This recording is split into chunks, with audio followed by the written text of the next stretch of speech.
Okay, I'm calling this meeting to order of the Sacramento City Unified School District Board of Education for Cinco de Mayo. Superintendent, can you please take roll? Yes, Member Pritchett. Here. Member Garcia. Here. Member Phillips. Here. Member Wu. All right, we have a quorum. We have public comment. All right.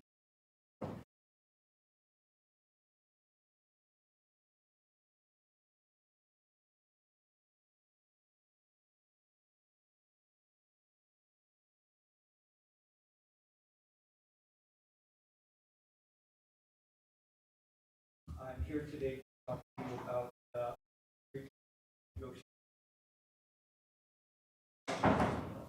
Oh. to hold it Oh, down. no, just push it once. There you go. Okay, got it. That was Okay, it. thank you. Item 3.2, labor negotiations with your employees. I am using the value that I'm hearing populated out there in the press of something like a fine because of the strike of something like $46 million. So all of my calculations are based off of that value. I'm sure there's pluses and minuses to that, but the magnitude of these numbers should still hold. Based off of the previous board meetings, $46 million is 184,000 trips to Sly Park. It is 368,000 hours of after-school tutoring. It is 30 intervention specialists for 10 years in this district. Or another way of saying it is, it's Mr. Aguilar's compensation package for the next 46 years. My message to all of you is get the deal done. It's as simple as that. Figure out a way to solve the problem. Thank you for that. Now, secondary thing, I only came to originally speak about that, but I would also like to thank Mr. Wu for respecting the public's time and being here on time. This meeting was advertised to start at 4:30. We did not start at 4:30. I will use the words of the last meeting speaker, Mr. Vasquez. Those of you, you suck. Thank you. Thank you. Can you please state your name for the record? Oh, Daniel Darby. Thank you.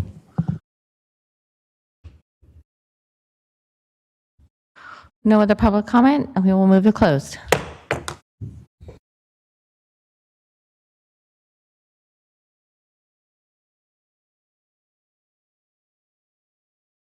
Okay, I'm calling this meeting back to order. The Sacramento City Unified School District Board of Education. Item 4.1, Pledge of Allegiance. Superintendent, do you mind guiding us? Yes, thank you. Please stand.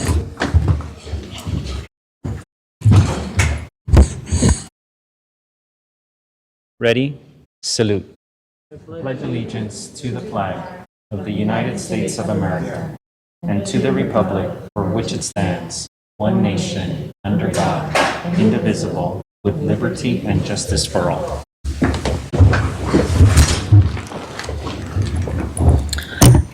Thank you. Student Member Zhang, broadcast statement. This meeting of the Sacramento City School Board is being recorded in its entirety and will be cablecast on Metro Cable 14, the local government affairs channel on Comcast, Consolidated Communications, and AT&T UVerse.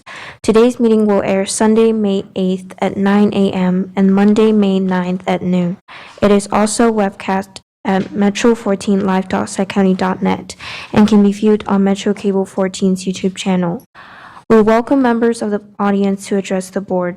Please complete a speaker form located in the back of the community room and give them to our communications representative along with any handouts you may have for the board prior to the conclusion of the item's presentation.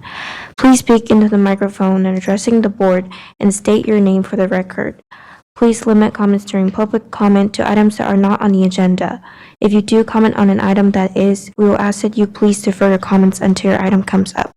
Please also turn off your cell phones or place them on silent or vibrate. Thank you so much. Item 4.3, stellar student. Ms. Carla Flores Castro, or sit you in the front row. Would you like to come up real quick? Carla is a freshman at Luther Burbank High School, and tonight she will be introduced by our student member, Jane. Carla was nominated by the after-school program manager, Diego Estrada. Diego reports Carla is the embodiment of what after-school programming is about. Carla has been consistent in her attendance and participation in programming, and she is exceptionally kind to her peers and staff. She has been willing to engage in the different types of activities made available to her. Carla is currently working in the 7th period art class, and the current project is to create a mural on site to beautify their urban garden.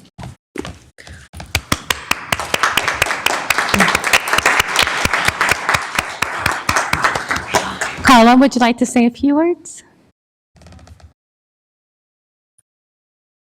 Yep, it's on. Just bend it down a little bit. There you go. Oh, actually, press the button for me. There should be a button. There? Okay. So I want to say thanks for this because this is my first time actually making the board, so I'm a little bit nervous. And I also want to thank being there for me, and mostly thank you for the award. Yeah. Well deserved. We have a certificate for you. We're going to come down real quick. What was that? Yep, we can all go down there. Yep.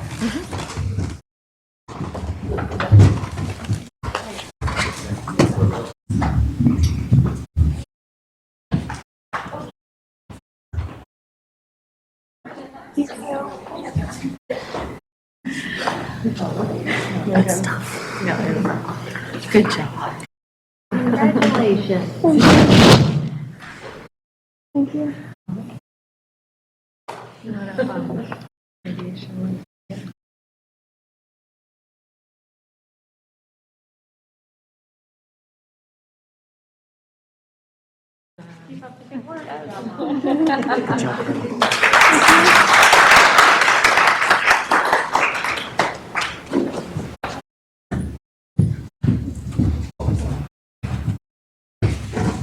Nice.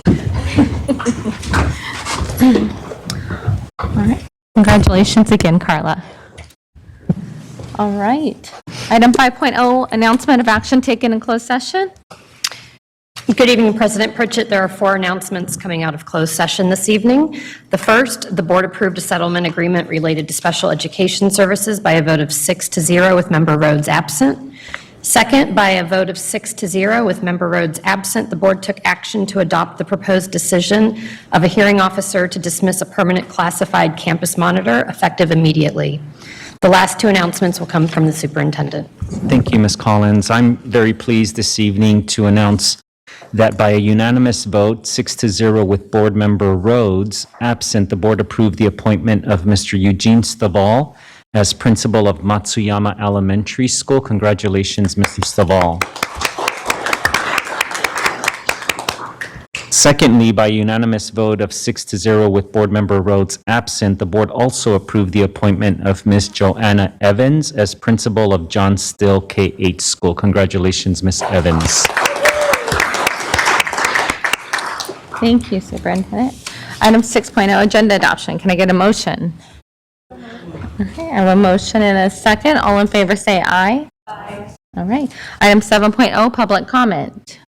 Ms. Moretti? Or actually, who knows how many we have? We have Mr. Heap? Yes, we have 4 people on public comment this evening, beginning with David Aliman, followed by Taylor Kayada, David Fisher, and Mo Kashmiri. All right. Mr. Alleman? Good evening. Good evening. David Alaman, school social worker at the Connect Center, former school social worker with child development. I just want to ask the board, has there been a presentation on your plans for next year preschool program?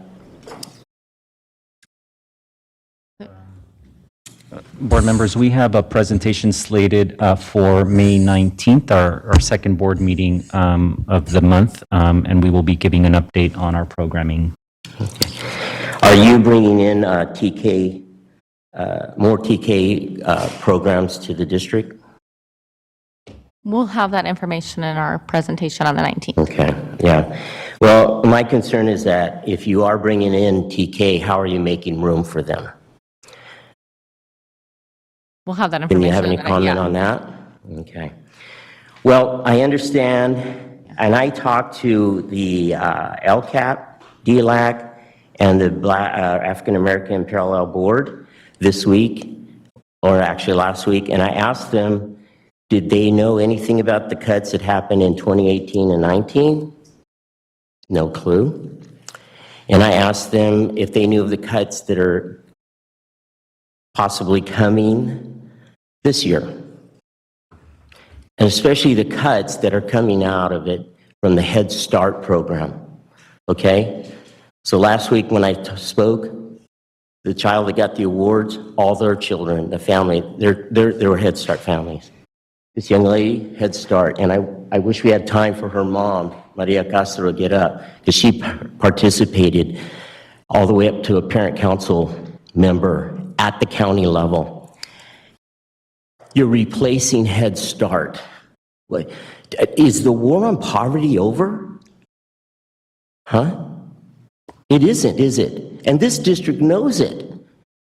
And you know what? You're bringing in an inferior program. You're bringing in one in that you're having to reinvent. Head Start, we proved what we can do. In this district, we were the stellar program.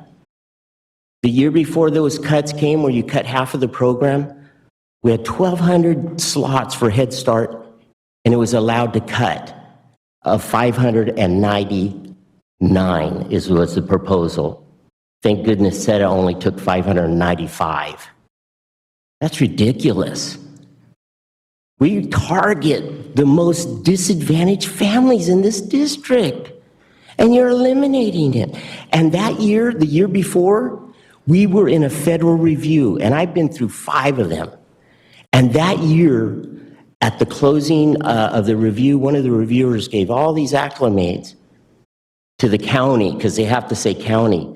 Afterwards, she came to one of our nurses and said, you know all those things we said? It was about your district, Sac City Unified. You know, if you look at Sac City, and if it had a crown and all these gems on it, and you probably don't even realize that preschool was one of the gems on there, and it's been plucked out. You need to consider what you're doing towards Head Start, towards the preschool program. You're reinventing some. It's demolished right now. Thank you, Mr. Okay. Altman. Mr. Takata?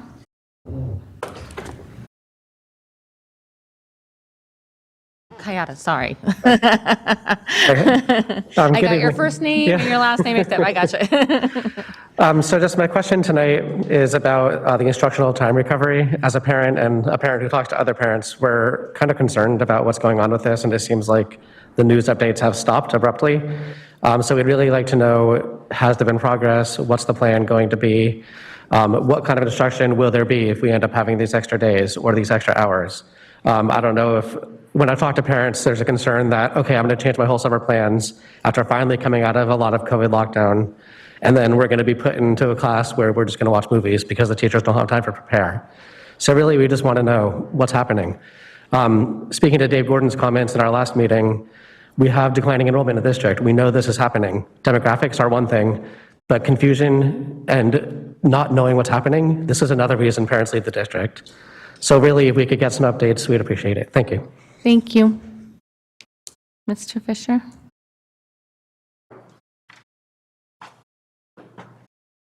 Good evening, David Fisher, President, Sacramento City Teacher Association. After we reached our agreement with the district on Sunday, April 3rd, 2022, we were cautiously hopeful that we would be able to move immediate, if incremental, improvements in our relationship. But a couple of recent developments suggest that we were over-enthusiastic. First, with regard to the makeup minutes that was just mentioned. The district has reverted to its pre-settlement behavior. This lack of urgency and focus on acting in a punitive matter rather than working with us. For example, on August 25th, we gave the district a comprehensive proposal to address the lost instructional days. It took the district 8 days to develop a response. 8 days. Yesterday, exactly 30 days after we reached our settlement, the district introduced 2 brand-new demands or poison pills into the proposal that has led many to wonder if the district prefers to pay the $47 million fine. I don't believe so, but the actions speak otherwise. By the way, we immediately caucused and gave the district another counterproposal that dealt with all their concerns about how we deal with the staffing and made it move forward. The district's spokesperson had no idea when they would be getting back to us. Secondly, in the fall, we made a proposal to work together to develop a community schools proposal to the California Department of Education. In a subsequent conversation with the superintendent, we specifically tried to discuss working together on community schools.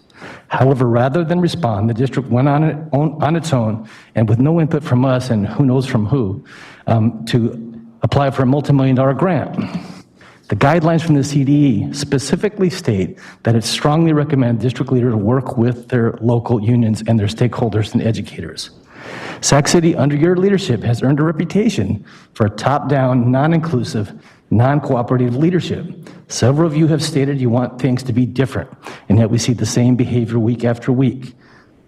Actions speak louder than words. It's time to act. Thank you. Thank you. Mr. Kashmiri?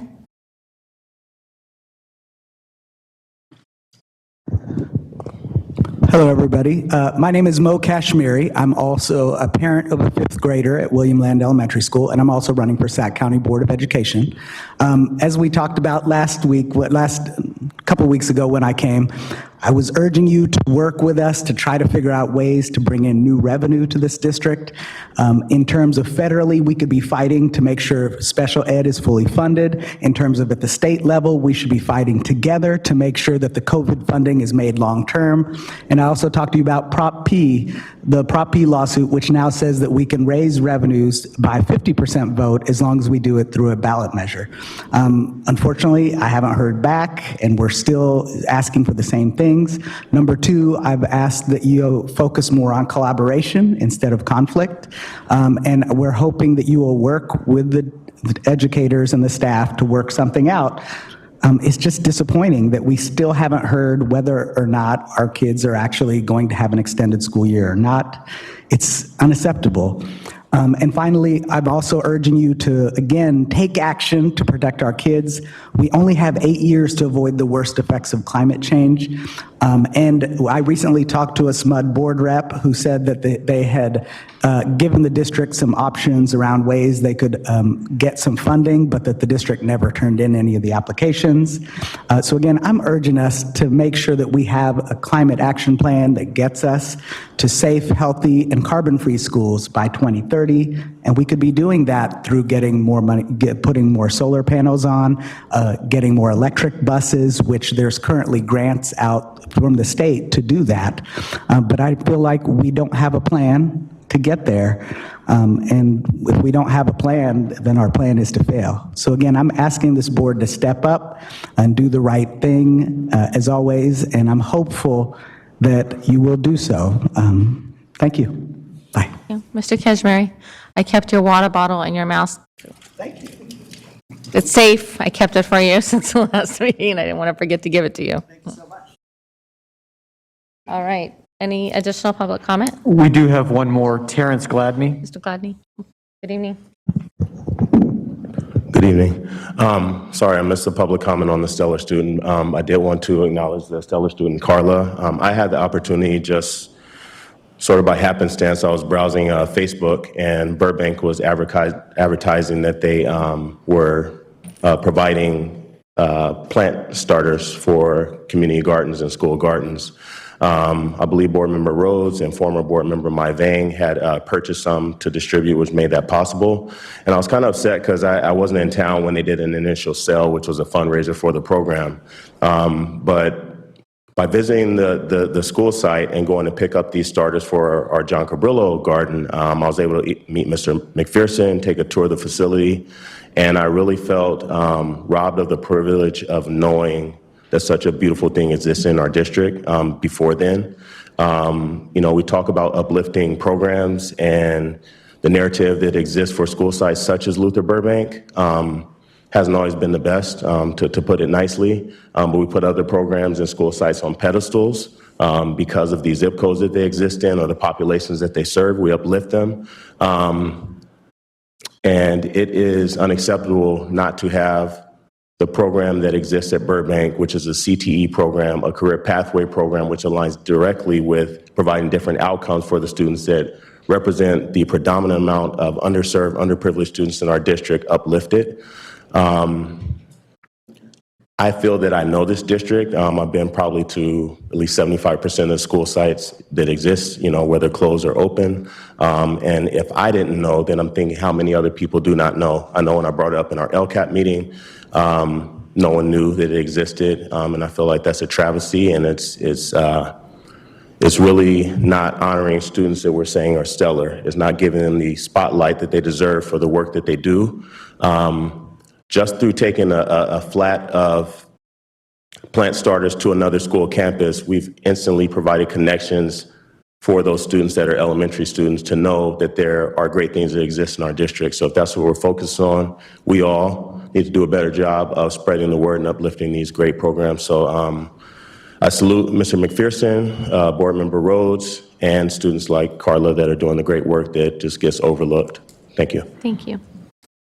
Any additional comment? Okay. Item 8.0, Board Workshop, Strategic Plan and Other Initiatives. 8.1, approve letter supporting the Clara Rayleigh Studios for Performing Arts proposal for state funding. Member Garcia? Thank you, President Pritchett. In the board agenda, packet, you will see a letter that is before you, and I am asking for your support in approving this letter. This letter is a letter of support for Clara's request of $3.4 million in state budget dollars for the Courtyard Studio project. As some of you may know, Clara is a nonprofit organization for the arts and is home to diverse cultural organizations, including music, dance, and art, who receive space at below market rates in exchange for free arts outreach programming to Title I schools. Today, the arts education programs serve more than 3,600 students here in Sac City Unified, and that's per year. Clara also serves an additional 12,000 students in the region, as well as over 84,000 students in Elk Grove Unified. So their reach has really extended beyond our district here. So the proposed Courtyard Studio project will include an outdoor classroom and performance space, and it will allow expanding summer camps where 50% of the campers are Sac City Unified students who attend on a scholarship, and reinstate the Teaching Artist Space Exchange, where artists in our community exchange time teaching at our very own schools for free, resulting in even more students in our schools to have access to the arts. So with that, I ask for your aye vote in approving this letter to support Clara's request to our state leaders for request for state funds for the Courtyard Studio project. Thank you, Member Garcia. Do we have public comment, Mr. Heap? No public. We do not. We do have some letters, but thank you. Mr. Gladney, did you turn in a public comment card? 8.2. Go ahead. You can come up and speak and then give it to him. Sorry. Below market rate is an understatement of basically what they're paying. I believe it's like a 40-year, it's a long-term contract for basically like $1 a year. I know that when that was, and it was, to be honest, an underhanded transaction, which led to other community partners coming through and saying, is this the norm for this district? Whether facilities exist to which we can get such a handout.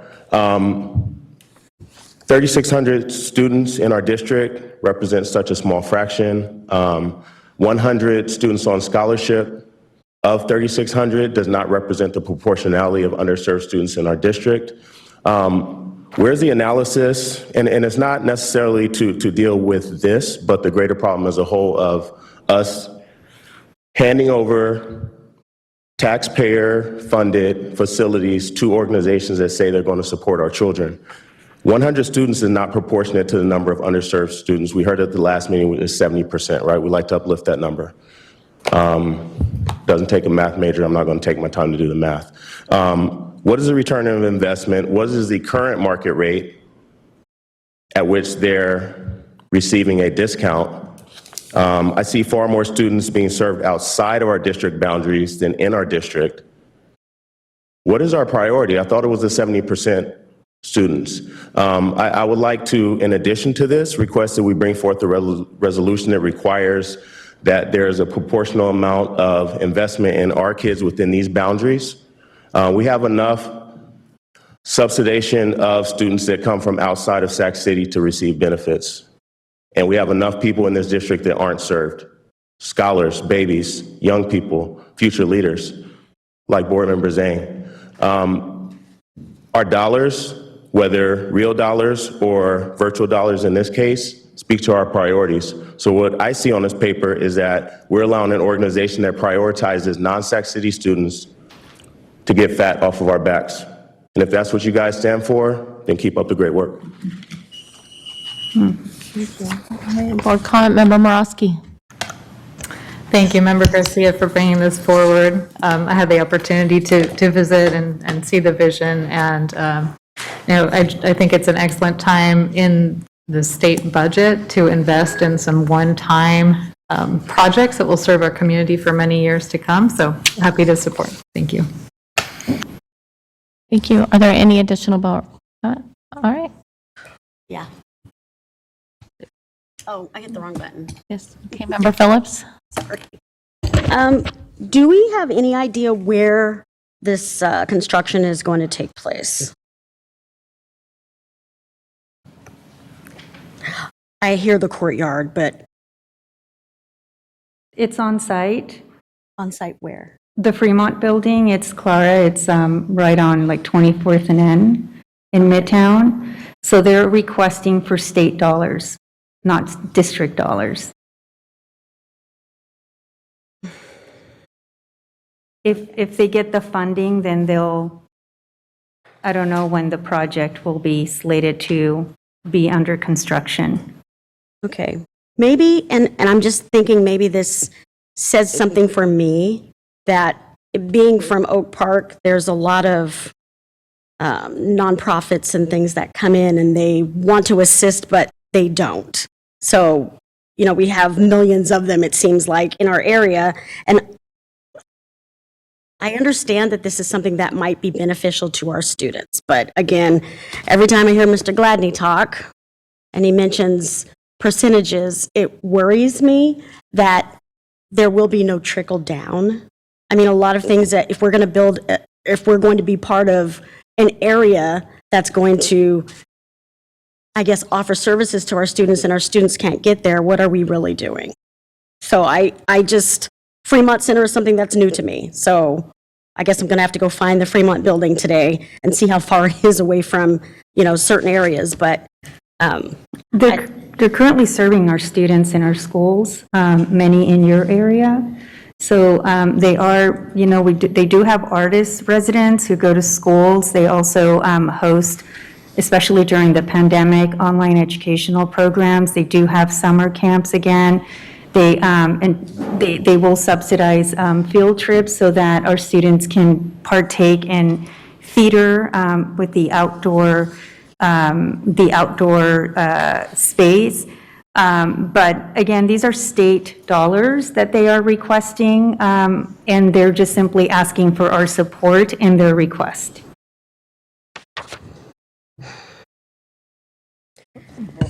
Board members, I'm wondering if, I do know because I've seen these reports in the past, I'm looking to our Chief Academic Officer data. I know that Clara does send us reports showing the number of students that have benefited from Sac City Unified when they have artists or dancers, and we could follow up certainly and send a BC just so that there's greater clarity in terms of how many students from Sac City are served by that organization, if that might be helpful. And the demographics of those students. Demographics, absolutely. So we can work with Claire on that. Thank you. And Superintendent, maybe it's possible that we highlight that work on our social media pages. That way the community can see as well the work that is being done. All right. With that, we'll take a motion to approve the letter supporting Clara. Second. A motion and a second. Student preferential vote. Aye. All right. Superintendent, roll call. Member Pritchett. Aye. Member Garcia. Aye. Member Member Morowski. Aye. Member Villa. Aye. Member Wu. Member Phillips. I will abstain as I don't have enough information. All right. Item 8.2, Local Control and Accountability Plan Update. Mr. Stephen Ramirez-Fong, good evening. It's nice to see you in person. Yes, good evening. It's a privilege to be back. I joined the district not too long before COVID, and so I had few opportunities to be in the room. Good evening, board, superintendent, colleagues, and public. Again, it is a privilege to be back here in person and speaking with you and be able to see your faces. We're here tonight with an update on the Local Control and Accountability Plan, also known as the LCAP. My name is Stephen Fong. I work in the district's Continuous Improvement and Accountability Division. And just wanted to acknowledge here the second slide of acronyms. I really want to appreciate district leadership for pushing to make this a routinized part of presentations. Many of these acronyms in the presentation are spelled out, but they're also here for someone that wants to reference them all in one place. And you'll see some of these same acronyms, of course, in the LCAP student groups, as well as some of our programs and some of the state pieces. So tonight, really the purpose is to give you a sense of where we are at in our LCAP process, in the overall development timeline, as well as really discuss portions of continuity and then also things that are new and be able to feature some of those new pieces that are still in progress. And some of those would include our new goals that we'll share later in the presentation. So we always stop to center ourselves around the core value and the guiding principle. I think there may be an unintended animation here. Here we go. And we see this so often that we always try to anchor ourselves. One anchor for me tonight is this idea of recognizing inequity, interrupting inequity. And there's a connection there to some of the goals that we'll see that are proposed, as well as some of the proposed revisions to the framing of our metrics. We also anchor into an LCAP summary statement. This is a portion of language from our existing LCAP, and it's been used by some of our district leaders in their prioritization process. And it is a lot of text, but it's there as well for reference for folks that are reading this later, and really connecting back to that anchor in our core value and guiding principle. I'd really point folks out to the last sentence in the first paragraph. Really looking at the student groups who have continued to demonstrate performance gaps over time. That statement really speaks to where some of these new goals are being derived from that we'll feature later in the presentation, as well as looking at how we're considering reframing some of our metrics, really looking at that student group specific gap. For someone that's just hearing about the LCAP for the first time, we do share it's a community document. We talked a lot about how the composition of the current LCAP owes a huge amount to the input over the past, really going back 2 years. But it also evolves, right? So we're going to talk a little about the fact that we're in a 3-year cycle, but every year there is a new LCAP. And every year we come back to the LCAP process. And another interesting piece from this presentation, and this slide in particular, is this connection or intersection, we'll say, between the vision aspects of the LCAP and also the accountability aspects of the LCAP. It is a place where we set forth our goals, where we're trying to move as a district, but it's also where we have to ground ourselves in the actual expenditure, the actual process of showing how we spend our dollars and where we direct our activities. I have someone in the front. Are you okay to proceed? Okay. So for this particular LCAP, we did want to summarize what's in it. The last few years have been as we all know, circumstances of many exceptions and one-time activities. As COVID came in 2020, everything for the LCAP has changed, and there were some new plans that came forth that changed what happened that year. We actually postponed the LCAP to the following year and worked on some one-time plans. Going into 2021, we then had the Learning Continuity and Attendance Plan, and we had some other expanded learning opportunity grants that arose, and that changed the templates and it changed the timelines. So for this current year, we are back to now one template that, when we say it's the 22-23 LCAP, contains our plans for next year and also our analysis of the current year in one template. And then we also are mandated to include that supplement piece that you all saw in February. And then, of course, our budget overview for parents. So those three together is what we'll submit to the county and ultimately to the state. And when we think of the LCAP, it really does include all of those, though when we think of the LCAP and you hear that word, it really is that third row of that 22-23 local control and accountability plan. Looking back at what's happened in the current year, where we're still going, this just summarizes some of the key activities.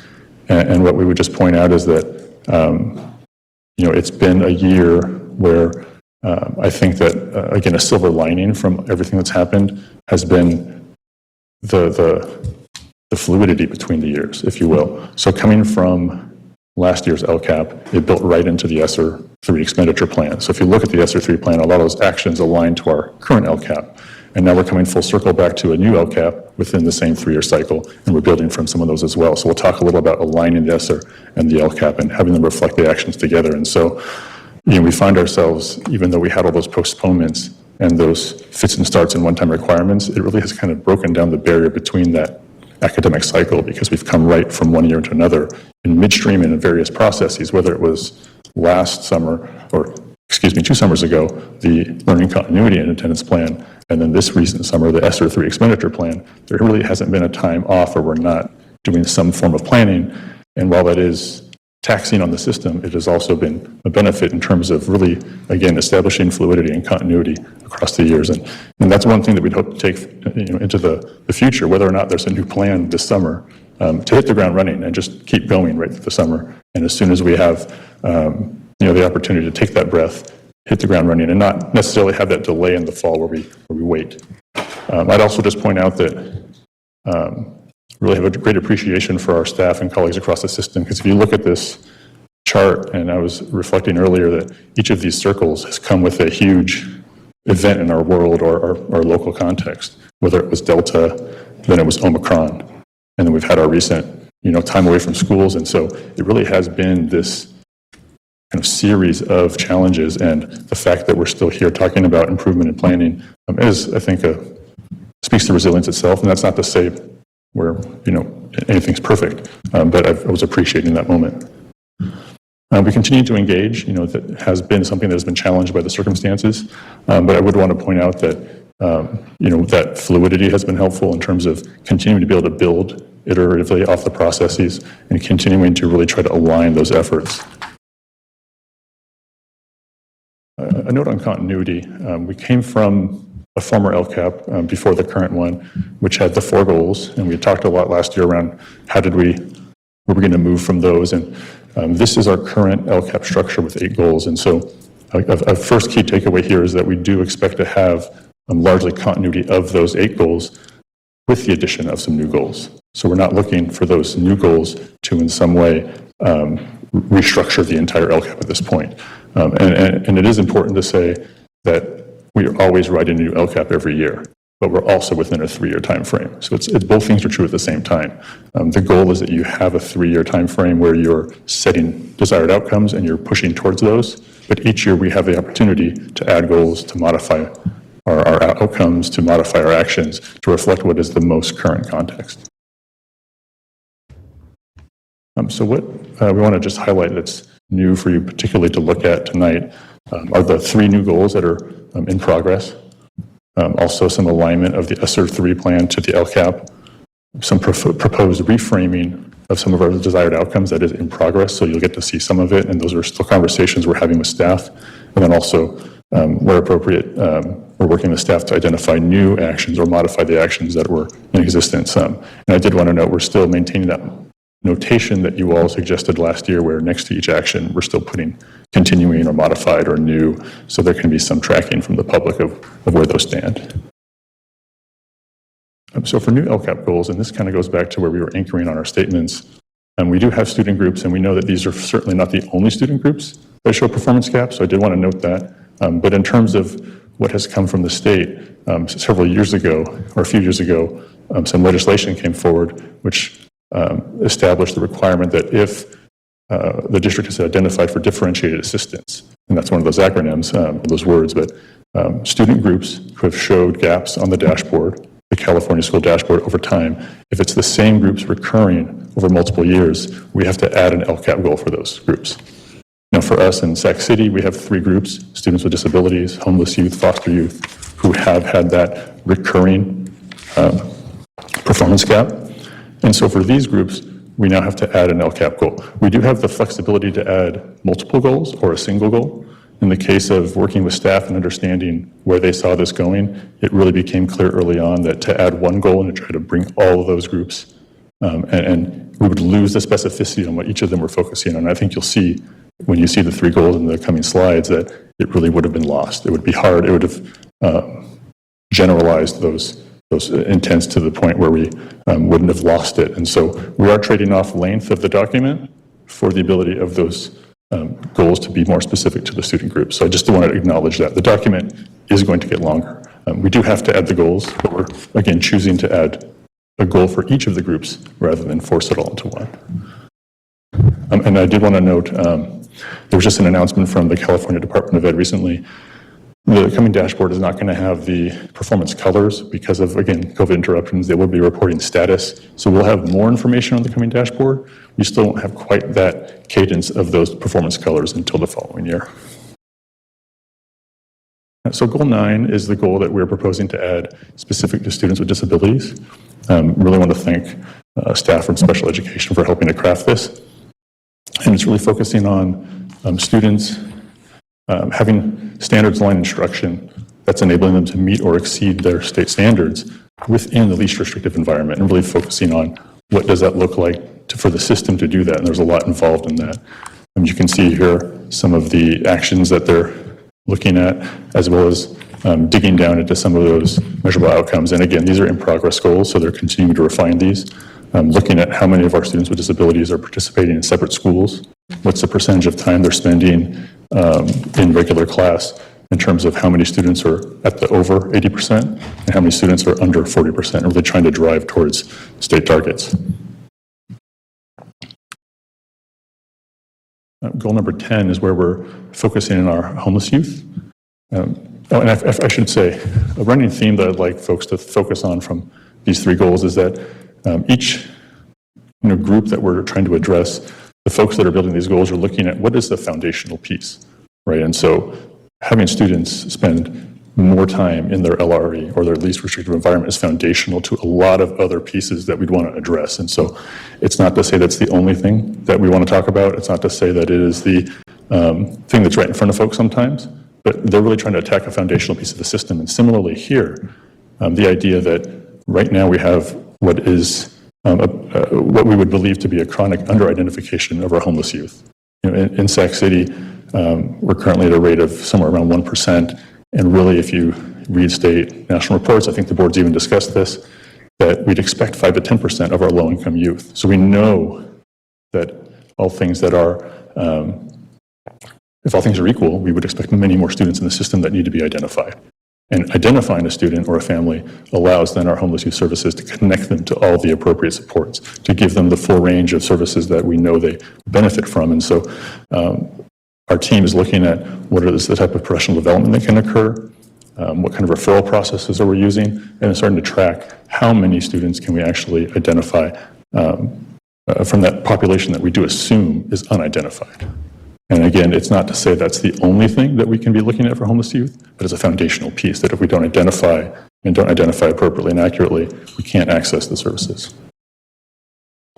For our foster youth team, really looking at connecting them into academic services. So it's a goal of all our students who show that they're below grade level are getting academic services, and really seeing that as a foundational piece for additional things such as attendance, behavior and suspensions, and looking at doing some individualized case management as well. And those are things that are occurring in different ways, but really focusing in on a new tutoring provision and being able to actually look at, for students that are receiving tutoring, being able to track for every month of tutoring, how much academic growth are they making, and really looking at that very refined and detailed level.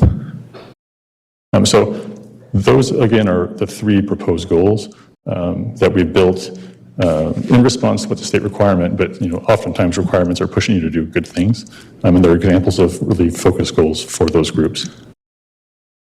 Now, we spoke earlier about the ESSER 3 alignment, and this is a bit of a reciprocal process where we're coming full circle, where if you look at our ESSER 3 plan and you go all the way to the left column, if you go find that plan, and it's there on our website, you'll see that it shows the LCAP action alignment. So actions that were placed into the ESSER 3 plan were built in many cases to supplement or expand upon or grow LCAP actions.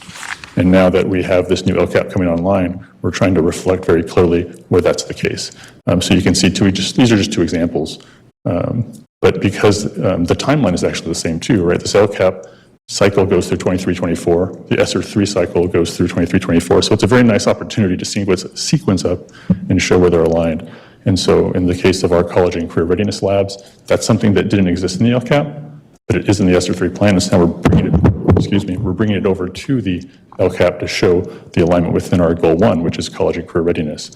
And in the second example, we have an action for counselors, but we also supplemented that in the ESSER 3 plan. So we're bringing that notation on to show that's an additional piece. And I will say that second row, that is not the entirety of the action statement. We're just showing that alignment piece. So if you went into the draft, you'd see the additional description of counselors. And a very small note, it's not certainly at the extent of the ESSER 3 plan, but we're also aligned into the expanded learning opportunities plan, which you're going to hear about right after this. So I won't say anything more because you'll hear about it with much more expertise. And then also the Educator Effectiveness Block Grant, which you heard about in December, and really showing that recruitment and retention effort. So another key piece to feature here is what is a proposed reframing of some of our metrics. And this came out of a recent discussion with some of our educational partners, and really want to give them kudos. And the idea was that if you look at our current desired outcomes on the left, you see a table here, and we'll show a full example on the next slide. It has disaggregation. Disaggregation is very important, and we're going to continue to disaggregate all of our outcomes. But the conversation was that when you look at a desired outcome, it becomes very number soupy to look at a lot of numbers. Those groups have different N sizes. Also, it's not necessarily elevating the equity-based conversation of putting the focus on the student groups who have the biggest gaps. So what you see on the right is something that we worked with our partners and with staff to say, how could we craft goal statements, I should say, desired outcome statements that really are focusing attention on the student groups who we know need to make the most ground up, identifying an ambitious yet reasonable target for those groups, because we know if we hit that number, that will be the most powerful way to drive up our all student performance, because the students that are not achieving right now are in those groups predominantly, whereas some of our student groups are, in this case, very near the high 90s. That's not something that we might need to designate as many resources for. So it's really been a good conversation about how do you create desired outcome statements that then can inform where you place your resources. And so here you'll see from left to right what our current LCAP and the measurable outcomes would look like. You can see the description on the left of the metric, the student group breakdown with the year-by-year outcomes. Those are the outcomes we have for this particular metric. And then on the right side, you'll see what is our current desired outcomes and what we're looking at as a potential reframing. We've worked with our college and career staff, Christina Espinosa, to look at a lot of the Goal 1 metrics and device proposed outcomes. So if you looked in the draft materials attached, you'll see this has happened for Goal 1, and then we're working with staff in other departments to see where this might be appropriate for some of those other goals as well. It's not necessarily something that will happen for every case because it's not appropriate for every case based on what staff inform us of, but we're looking to make that switch. And as always, there's new actions, and in this case, we have 3 actions that are specific to students with disabilities, working with our special ed team to understand what are some of the things that they're going to be doing in the coming year that should be reflected in the LCAP. In the case of special education, there's certainly a vast, vast array of things that they're doing that aren't necessarily all in the LCAP because they have their own planning processes as well. But really, in these cases, looking at behavior interventions and data management is something that aligns really strongly to the other activities in Goal 4, and it's nice to feature. 5.9, this new action, the kind of professional learning that will be done to support staff being able to interface with our parents and guardians and caregivers. And then I would also note here that Goal 7, if you recall, is our goal around revitalizing our graduate profile. That's something that was intended for this year. Really, it's been now pushed back to primarily occur next year, so you'll see the change in that language to shift the time frame. So next steps, we're really headed here towards the goal of in June to be able to approve and bring to the public hearing and for approval, and just continuing our development process, with the time that we have remaining, and look forward to returning back here in the coming meetings.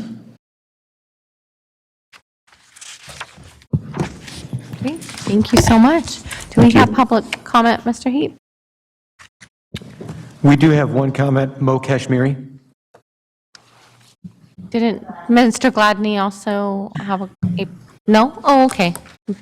Mo Kashmiri left. Did I hear that? Oh, no, you said no? Okay. All right, we have no public comment. I open this up for board comment. I do have while I'm waiting for board members, I do have just a quick clarification question on, let me see what page it was. It was the outcomes, the potential outcomes. Sorry, I closed my page. Oh, here we go. Page 18. Desired outcomes, that was the wording. The 18, 19, 19, 20, and 2021, were those desired outcomes, or were those actuals after the desired outcomes, and then the current is a desired outcome? Great question. Those are our actuals.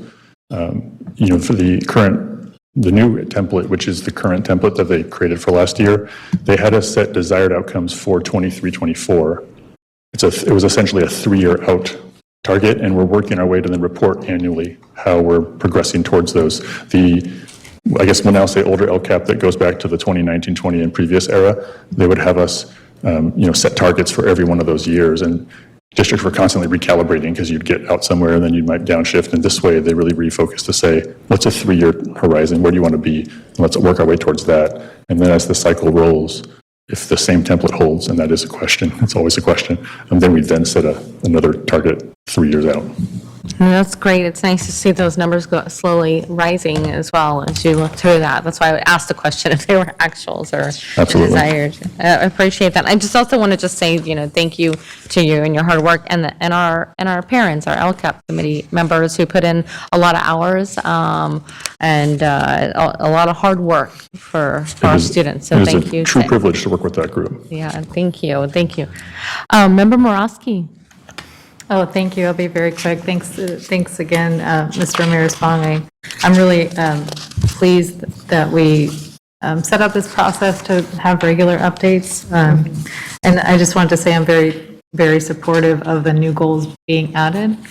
I think they speak to the heart of some of the the biggest challenges we face in our system, and the kids we need to serve the most. I had a quick question about on goal 9, the goal, the way it reads, it's just kind of duh, of course that's exactly what we want to do. But it is a little general for me. So I'm just wondering, and maybe this is a question for Ms. Bieda, I'm not sure, but more just what that means, how do you get there in terms of least restrictive environment? Is that something that? I can support with that quickly. I don't have a microphone, but what I would say, board members and Member Morosky, I think it's a fabulous question. Our overall work that we're doing in special education is to ensure that we're building a rigorous program at every school. You've heard me say this repeatedly, so that every student can attend alongside their grade level peers. We're working toward a fully inclusive district. Primarily, foundationally for that, we have to build MTSS. So even though this does sound general, it helps you to understand the full direction that we're going breaking down some specific areas, including preschool, that we're working toward including preschool all the way through 12th grade.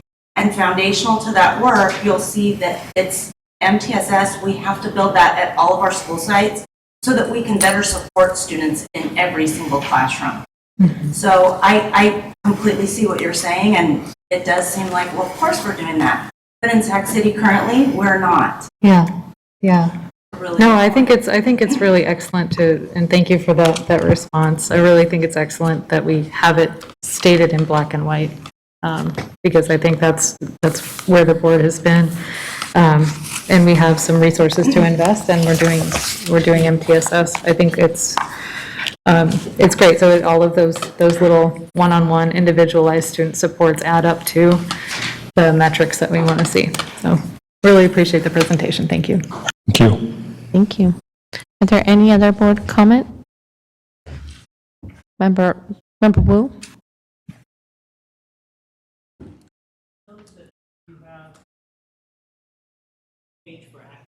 Is your microphone on, Member? I noticed that you have a page for acronyms, and here on the last page is our key terms.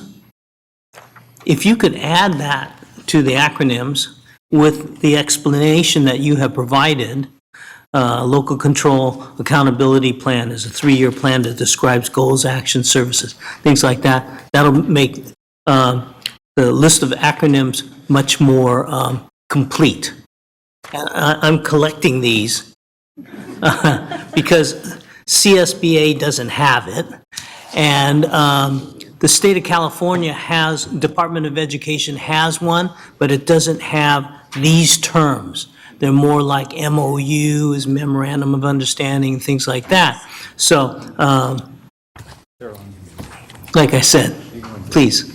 I appreciate that, and I'll note that we, in this year's LCAP, the current, which is now almost the old LCAP, we started our first attempt at a glossary, which has a lot of terms, and we're looking to improve that. So if any of you identify terms you'd like added to the glossary, we'll definitely do that as well. Thank you. Member Garcia? Thank you for the presentation. I think the LCAP is such an important document because much of our revenue is, tied to the LCAP. In terms of goal number 10, specific to homeless youth, we know that generally a state audit a few years ago found that generally districts under-identify homeless youth. And I think one of the reasons, if I recall correctly, is that we often, as districts or in an education setting, we're not asking sort of certain types of questions of our students or families because the definition of homelessness is much broader than how we generally think of it, right? It could be a family who doesn't have permanent housing because they're living with a relative on a temporary basis. That's somebody who would qualify as a homeless youth, right? It's not someone who doesn't have any shelter whatsoever or is living at a hotel or something like that. So I think the intentionality of really thinking of maybe the definition in a broader sense, I think we are going to see many of our students who would be eligible for additional services that they desperately need, and I think that is that's a really good thing.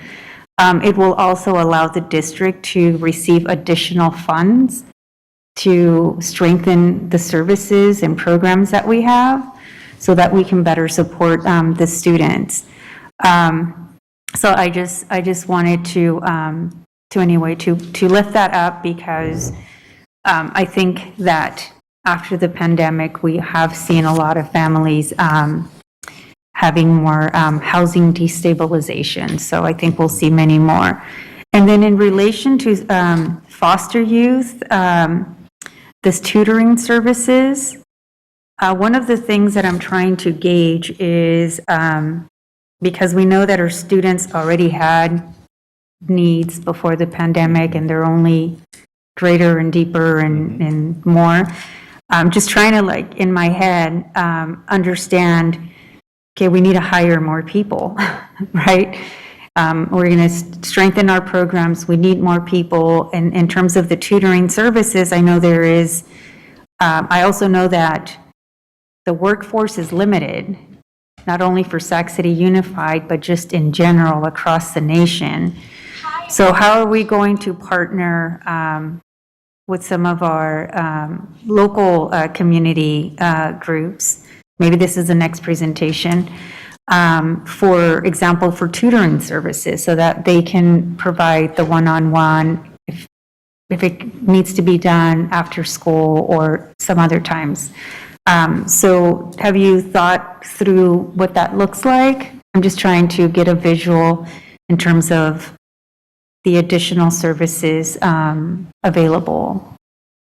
Very briefly, I know, speaking to our foster youth services staff, they are working with an outside provider, but I definitely look forward to passing on, this input of, what other local kind of community providers could offer partnerships, to enhance that potentially.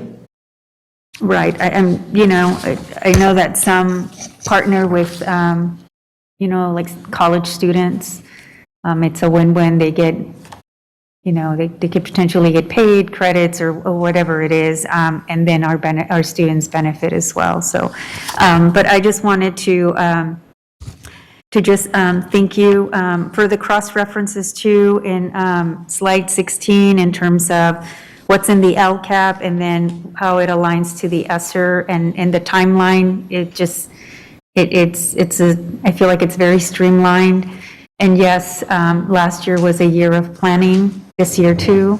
But one upside to that is that there is a lot, every plan builds upon the other plan. So there's just a lot of clarity in terms of direction, I think. So thank you. Thank you, Member Garcia. Member Wu, you had your light on again? Was that a mistake? Okay, I gotcha. Oh, you turned it on again. I'll turn you off. All right. This is an informational item, and we will hear more back from you later. Thank you so much. Thank you. All right. Item 8.3, Expanded Learning Opportunities Program Grant Overview. Ms. Power and Mr. Carnero. Good evening.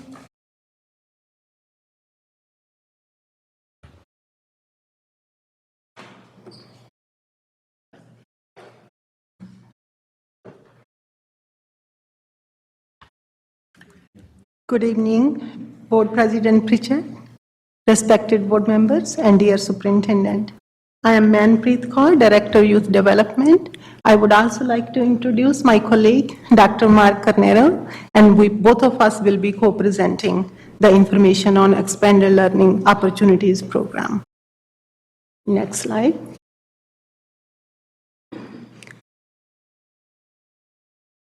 Is there the clicker over there on the... There you go. Great. And thank you. And here we have some acronyms. We would try to do our best not to use any acronyms, but please feel free to reference this page if you see any in the presentation. So why are we here tonight? Tonight, we are going to present some information on Expanded Learning Opportunities Program. This funding is new to the district, and this funding is new to all of the districts. This funding requires board approval before the implementation of this plan. Before we spend this money, before we make any plans, we need your permission. And we are going to provide an overview today and how it's going to impact SCUST families, our schools, our communities. And before I go further, I want to say that youth development do many programs like Student Advisory Council, American Indian Education, leadership programs. But in our tonight's presentation, we will be only focusing on Expanded Learning programs and Expanded Learning Opportunities Program grant. What is it? So one thing for sure, this funding only support before school, after school, summer programming. So with this funding, we can implement everything that will be outside the regular schedule of students. It was established in 21-22, so we have received this funding this school year, but according to CDE's guidelines, we will be able to carry over to next year because this year all districts are getting it approved and working on the plans. This funding requires us to prioritize programs in our lower income communities, and then we take our programs to maximize maximum number of our schools and neighborhoods. So what kind of funding already we have and what kind of funding support after school programs, before school programs, and summer programs? So the biggest funding part is after school education and safety funding. This was initiated by Prop 49 in 2002, and this is an ongoing funding. We get it renewed every 3 years. The next funding part we have is 21st Century Community Learning Centers funding, initiated in 1996. It's ongoing, but every 5 years we have to compete and turn in the grants. And this last funding part, the one that we are going to talk more today, is Expanded Learning Opportunities Program Grant Funding, and this one is initiated in 2021. This funding is going to be ongoing funding and more likely to be increased in future. Who is prioritized through Expanded Learning Opportunities Program Grant? All school districts or local educational agencies that have more than 80% of or above the number of unduplicated students, those school districts receive higher allocation. And what is an unduplicated student? Who is considered unduplicated? There are 3 kinds of categories that fall in this category: English learners, eligible for a free and reduced price meal, and foster youth. These are the 3 categories of students that we can count towards unduplicated students.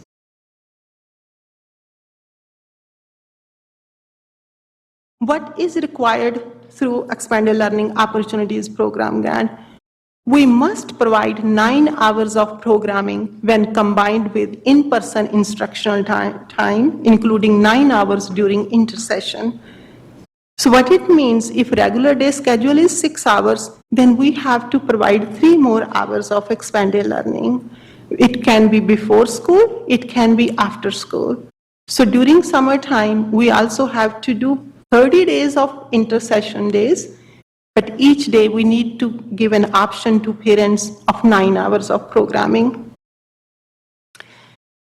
All 3 kinds of funding that I mentioned, after school education safety, 21st Century Community Learning Centers grant, and Expanded Learning Opportunities Program grant, all this should be one comprehensive program. We will not be differentiating, saying this is after school education safety program, this is 21st century. No, this is all one program. All funding parts can be used to have one comprehensive program for students. We can provide before school, we can provide after school at one site or multiple sites. So what are some of the essential components? Program needs to be aligned with after school education and safety programs guidelines. Whatever guidelines are under after school education safety programs, those should be adopted for Expanded Learning Opportunities Program too. Program elements are educational assistance for students, enrichment, and snack and meals and suppers are very important. Some of the other things are integration with the school day, community collaboration, physical activity, fiscal accountability, all those reporting that we do to California Department of Ed. Plan should be reviewed every 3 years, including goals, and if we have to make any changes, whenever we need to come and ask for approval. So what do we have currently in our district, in our expanded learning? We receive $9.3 million in after-school education and safety funding and 21st century funding. That serves almost, that funding asks us to serve 5,000 students at 50 elementary, K-8 and middle school sites. This funding does not include high school funding, that's separate. We also receive almost $500,000 in after-school education and safety and 21st century funding to serve 1,000 students for a 6-week, 6 hours a day summer program. When we received this funding, these were the guidelines that we have to provide 6 weeks of program for 6 hours a day. 3 before-school programs are funded by 21st century grant. Our current ACES and 21st century grant, we get $10.18 per student for 180 days. This number is very important because you will see that later on Expanded Learning Opportunities Program grant, how that grant is funded. How is this grant funded? Approximately per student allocation is $672. As I mentioned to you, the districts who have 80% and above unduplicated number of students, those districts receive higher number per student. So we get almost 10.2 million, which is for 15,232 something students, which is the 72% of our 2021 ADA for K-6 students, TK through 6 students. So that way, when we multiply 15,232 by 672, we get 10.2 plus, approximately. I'm rounding the numbers. SCS, so the state requires that, so what is the requirement for this 10.2 million? We have to offer our programming before school, after school, summer programming to all of our unduplicated students, offer and then provide access to 50%, which means we have to serve and provide access to 7,600 to 7,700 students. CDE's audit guide is not released yet, so we don't know what other requirements will come in future. They are working on it, so hopefully we'll get it soon. What do we already have that's in Sac City Unified? We have 16 before school programs. We have 60 after school programs, elementary and K-8. I also want to mention we have 7 high school programs too in our district. We have been doing summer matters programming for the last 10 years and serving 3,000 students on average each year. We have youth employment programs, and we also partner with City Hall, Summer at City Hall. So these are all the just expanded learning programs that are in our district. So how will ELOP improve support to SCUST students and families? One thing that is already clear, and CDE has made it clear, that our students that are being served under after-school education and safety and 21st century grant, those students will be counted towards unduplicated number of students that we are required to serve under this new grant. So we will be able to serve additional students in our underserved communities. We will eliminate all the wait lists. We will offer expanded learning programs to all the unduplicated students at non-grant funded sites. We do have 8 to 9 school sites that are not Title I, and they do not have expanded learning after school education grants and 21st century grants. So we will offer this programming at those sites. Provide expanded learning to transitional kinders and kinder student.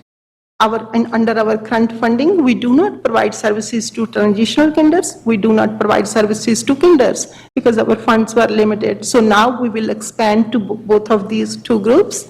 We will offer before, we will offer after school programming to both these groups. And actually we are very excited about these 2 groups. We will offer before school care at all of our late elementary sites. The late start elementary sites means the ones that start at 9 o'clock. We will work with the principals and see if their communities need this service. in our district. I looked at the number of late start school sites. I think it's either 25 or 26. I'm missing. I can't remember that. So almost 26 sites. So continuing, we will extend our intercession summer offerings. So we can run summer programs at more school sites with this funding. Expanding summer programs to, we will work with other departments to have more services for students. We can have social workers during summer programming, which is a good thing. So our students can have access to social emotional service learning or mental health services. We will provide additional support to students through certificated and classified staff at our middle and high schools. Especially at high schools, our whole 7th period is run by certificated staff. So with this funding, we can bring our certificated teachers in our expanded learning space to provide academic assistance, to provide tutoring, to provide small group tutoring, or to work with any students who need these additional services. So this is a big plus for us for elementary kids. And now I would ask my colleague, Dr. Carnero, to take over. Thank you. So as SCSD rolls out its ELOP programs, there will be 4 targeted areas of improvement that will be addressed in its evaluation. Specifically, we will target ELA, math, school engagement, and social emotional learning. For academics, we will measure CASP results to analyze how involvement in expanded learning programs affects growth in ELA and math. In regards to school engagement, we will examine the amount of students who are chronically absent. We will also study social emotional learning through the lens of office discipline referrals and suspension incidents. Lastly, we'll use surveys, focus groups, and interviews to gather qualitative data to better understand our community members' experiences. It is our hope that the SUSD ELOP programs will support affirms studies that highlight that expanded learning programs can have positive impacts on student academics, attendance, and behavior. So in terms of the community groups that we've been engaging with in this planning process, in the development of the ELOP plan, we have made sure to welcome and include the voices of community members who have been directly impacted by the plan's implementation. We would like to highlight some of the direct contributions that some of these groups have made in development of this plan. The Student Advisory Council highlighted the needs to support arts-based programming centered in visual arts, music, and dance. Community-based organizations in conjunction with our summer advisory committee stress the need to develop more district-supported sports leagues, STEAM activities, field trips, college exposure, arts development, and professional development for frontline staff. Internal SUSD departments like Early Learning and Care Department have co-designed an extended care opportunity that will support TK and K students at multiple school sites. Facilities and operations have brainstormed ways to grow our custodial supports throughout all sites, and strategy and continuous improvement in collaboration with the budget department have helped to ensure that we remain deeply tied to LCAP efforts and are fiscally secure in our rollout. Do you mind if I continue through the timer? Thank you.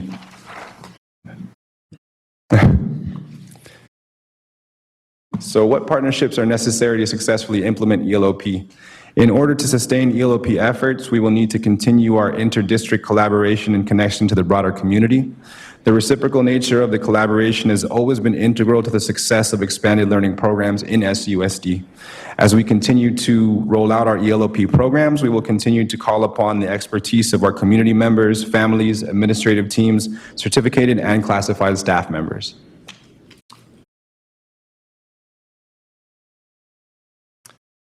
And then finally, what is the connection between ELOP and our SUSD guiding principle? As we implement the ELOP programs throughout SUSD, we are to remain grounded in the superintendent and district's guiding principle of all students are given an equal opportunity to graduate with the greatest number of post-secondary choices from the widest array of options. We are confident that a well-planned ELOP program will help to achieve this goal by targeting our most vulnerable and disproportionately impacted communities. Our program will improve early engagement with our school system and provide a safe space for our students to learn and thrive. In addition, the academic interventions and supports in ELA, math, and SEL that will be offered in the expanded learning space will aid in addressing learning loss amplified by COVID-19. So with that, I want to pass it back to Manpreet for some next steps. So on May 6th, tomorrow, we will post the draft of our ELOP plan. Our Expanded Learning Opportunities Program plan will be posted, and we will make sure each one of you receive the direct link or the copy of the draft plan. On May 18th, we will be presenting to our district's English Learner Advisory Committee. And then on May 19th, we will be bringing this plan on the consent agenda, asking for your approval. And on May 19th, if you would like us to come back and you have more questions, we will be more than happy to come back and answer any of your questions you may have. And now it's time for question answers. Thank you so much. Do we have public comment, Mr. Heap? We do have Terrence Gladney. To Gladney? Come on up. I feel like a game show host there for a second. You guys can stay up. Please stay. Just for transparency, this year, my own organization became a partner and a supplemental provider for Men's Leadership Academy at 2 school sites, John Cabrillo and Sam Brannon, so elementary and the middle. But with that being said, I felt it was necessary to partner, and it was really an opportunity to build on the work that I've been doing as a volunteer and through a self-funded fashion since 2009. And what I've learned from working with such a strong team of individuals is how to further grow youth voice, about additional opportunities that exist. But a lot of the same things I've been championing before I became a partner still exists. The fact that our youth development services department is primarily grant funded. If there's sufficient grants to meet the needs of every school, then that's great. But our budget, again, should speak to our priorities. So the work that they do should be the foundation of how we build our budget. They engage students such as Board Member Zhang. And she, I'm sure, well, I'm not going to speak for her, but on an outward lens, I would imagine that in that space she has a lot more impact because her vote is not advisory. I would recommend that every person in the district integrate with this department because, again, they're a lot more connected than a lot of our other people that aren't at school sites. So many youth stand on the shoulders of people like Manpreet, people who came before them like Britt Irby and Jamil Pugh that I've worked with, Stacey Bell, and current soldiers like Dylan and Mayma and Andrea and Gavin. Is really just a powerful team from which every person, whether in the district or out of the district, at a school site or at Cerna, could learn from. I ask that anytime they come forward, as a parent, I ask, and as a mentor of young people of color, our neediest students, that anytime they come forward, it's authentic, and that you guys honor it and build and grow beyond what they're asking. Thank you. Thank you, Mr. Gladney. Do we have any additional comments? All right. Member Villa? Thank you. First of all, I want to say, Manpreet, it's so good to see you without a mask, too. I feel like I've seen you on school sites, but actually to see you, it's so nice. Comments are quick. This is such an amazing program. It fills my bucket knowing that we are going to establish something that's really going to impact so many families and students. I'm beyond thankful for this, so I just appreciate this update. I'm looking forward to moving forward with this, and I would love to come out and see anything that you guys are doing that you can invite me to. I'm sure the board would be interested as well. Keep up the great work. I really, really appreciate it. Thank you. Thank you. Member Garcia? Oh, wow, I've been waiting for some money like this for a long time. I am so excited because this is a huge investment from the state. There's a $5 billion commitment. This is just like a down payment. But the key is that it's ongoing money. And you know, with that, as I, similar to the prior comment, one of the things that I wrote on here was, what is the internal capacity to make sure that these programs get rolled out, and it's going to potentially increase from year to year as additional state money comes our way. So I'm just wondering if there's enough people in the central office to help roll these programs out and help support them. So, and I have other quick questions, but I'll let you answer that one. So we have a pretty strong team, and I have faith in all of them. We did a tremendous amount of good work during COVID times. implementing learning hubs, bringing students back. So I'm very proud of them. We also, our biggest strength is our community partners. So we work with them.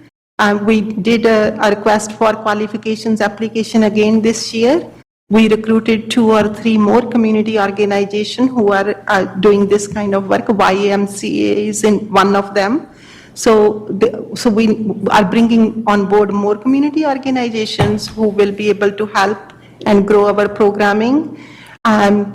As far as our internal team at the district offices, we are few, but we are very strong. We can do anything. We don't worry about it. I don't worry because I know you'll do a fabulous job, but I want to make sure that your office has what they need in order to do, because this is going to be ongoing funding. So every year you'll get more money, right? So, and we know that the needs are great across the district. So I just want to make sure that we hear when that time comes that you need extra help. Yes, we have 5 specialists and we have a coordinator. Coordinator direct all the 5 specialists.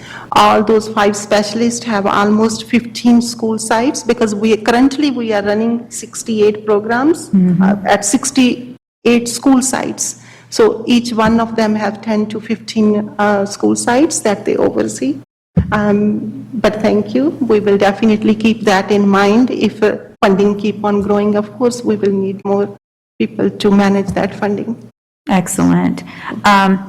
And one of the changes in the state law was that encouraging districts to partner with community-based organizations. So I know there's a big focus on that. I'm glad to hear that we have those relationships and opportunities. I do want to my other question is, for those schools that are not eligible for these funds, because I have a few of those in my trustee area, I want to make sure that that those community-based or those partnerships with our community groups are also available. Many of those through maybe the 4th program or the SAC Chinese Center. Those are fee-based. I just want to make sure that their needs are also addressed outside of this bucket of funds, because the sites wouldn't be eligible necessarily for these dollars. Yes, we work very closely with 4th and also Sacramento Chinese Community Service Center. They both offer fee-based services, and our intent is to keep them, and wherever we need fee-based services, so that we can offer those services. One thing I can tell you that this grant also allows us to continue our fee-based programming along with our grant-funded programs, because this funding is specifically for undocumented students. So yes, to answer your question, yeah, we will continue making sure that fee-based services as needed are present at the sites. Okay, and then I think sites or parents at those sites, they need, I don't know how the communication goes out to our parents, but they need to know that these options are available, they're fee-based, and that there's capacity to serve them as well. So it's just important for them to know that these opportunities are there for a fee. So, and then the last question that I have sports, where does sports fit into all of this? I know that through ESSER, we secured some one-time funds for elementary sports across the district for the next maybe 2 years. But this is ongoing money. Sports are really important for kids, to keep them engaged, to reduce chronic absenteeism. It increases, academic outcomes. So I'm just wondering, where do sports fit into this conversation so that we can finally have sports for all kids across the district on an ongoing basis? So one beauty of this funding is that we can fully collaborate with our school sites, with our certificated classified staff, with our sports department, with those coaches at the sites. We can offer sports programs to our students, and this funding can take care of paying those employees. So to answer your, so to say that yes, it's ongoing, and it does bring the opportunity for us to offer sports programming to our students and continuing having a part where we can have some funding to give these kind of enrichments, this kind of sports to our students. So yes, this funding allows us to provide for those kind of programs that will be run after school, like the way we do, like coaches, they teach and coach. So yes. It sounds like you also want to add, and then I Just have very one last quickly, question. Member Garcia, I think what I'd like to do is make sure that we follow up with the board. We could do it via board communication, because you may remember that we were on the brink, and actually I think we did end our sports program, I believe, for a year. And that, yes, it takes place after school, but it's part of the regular school day, if you will. It's a sports program that's part of school, not an after-school separate program. So youth development falls under the same reporting structure where athletics and our athletics director. So I'd like to just request from our team that we craft the BC that more directly answers the question of after-school programming that might be related to sports, separate from what you, I think, are referencing, which is when we expanded our elementary sports program, our volleyball and football programs and basketball programs and running and cross-country and other activities. I want to make sure that we're clearer to the board about how we might continue to expand those activities with or without these funds. Okay. Yeah, I'm interested in making sure that sports stay, that we expand them, that they're in middle school and high school, and that we grow those programs. And then at some point, I'd also like to understand, because I know this is just the expanded learning opportunity, which is TK to 6 in some middle schools. I'd like to understand what's happening at the like middle school and high school, because with the late start time, understanding what might be available before school at those, you know, in those grade levels, because I think the need will be there. We just need to make sure that kids have, you know, options to be engaged in some way. So anyway, at some point, I'd like to hear what we're doing in that and with those grades. So thank you, and this is an exciting opportunity. So thank you for presenting this plan. Thank you. Thank you, Member Garcia. Member Morosky? Thank you. I'm really excited as well. And all of those great outcomes, I think Member Garcia referenced about sports. I also want to apply to arts and in after school. So I was wondering, and you can get back to the board if you want to chew on it more. But I would love to see, you know, how these programs can bring in arts, like all kinds, theater, dance, visual arts. I know that there's a lot of that activity that goes on across the district, but to have that done in a more systematic way that, so I don't know what the conversations have been so far to include arts in those programs. So I can quickly tell you that we do have, we work with Cracker Arts Museum. They come during after-school programming to our school sites and work with students. We also work with Sacramento Theater Company. We also work with Northern California School of Arts. So we have worked with Clara Academy in the past too. So yes, we have a lot of options, but I understand we need more options for our students. The organizations we work with, sometimes they don't have the capacity to work with at that many school sites, because we have a lot of schools, like 68 programs. So we will keep looking for more organizations who do arts programming. Yeah, okay, no, I appreciate that we have a lot of partners that work in our schools. So, and I think there's other ways to expand, you know, like Clara has some online activities that can be like led by staff who aren't artists, but you can watch how to do a dance or, and when we did the Pass to Class program, that was an online like dancing program that, you can kind of lead an activity even if you don't have those skills. So I just hope we can look for opportunities, and I would look to see that in the ELO plan.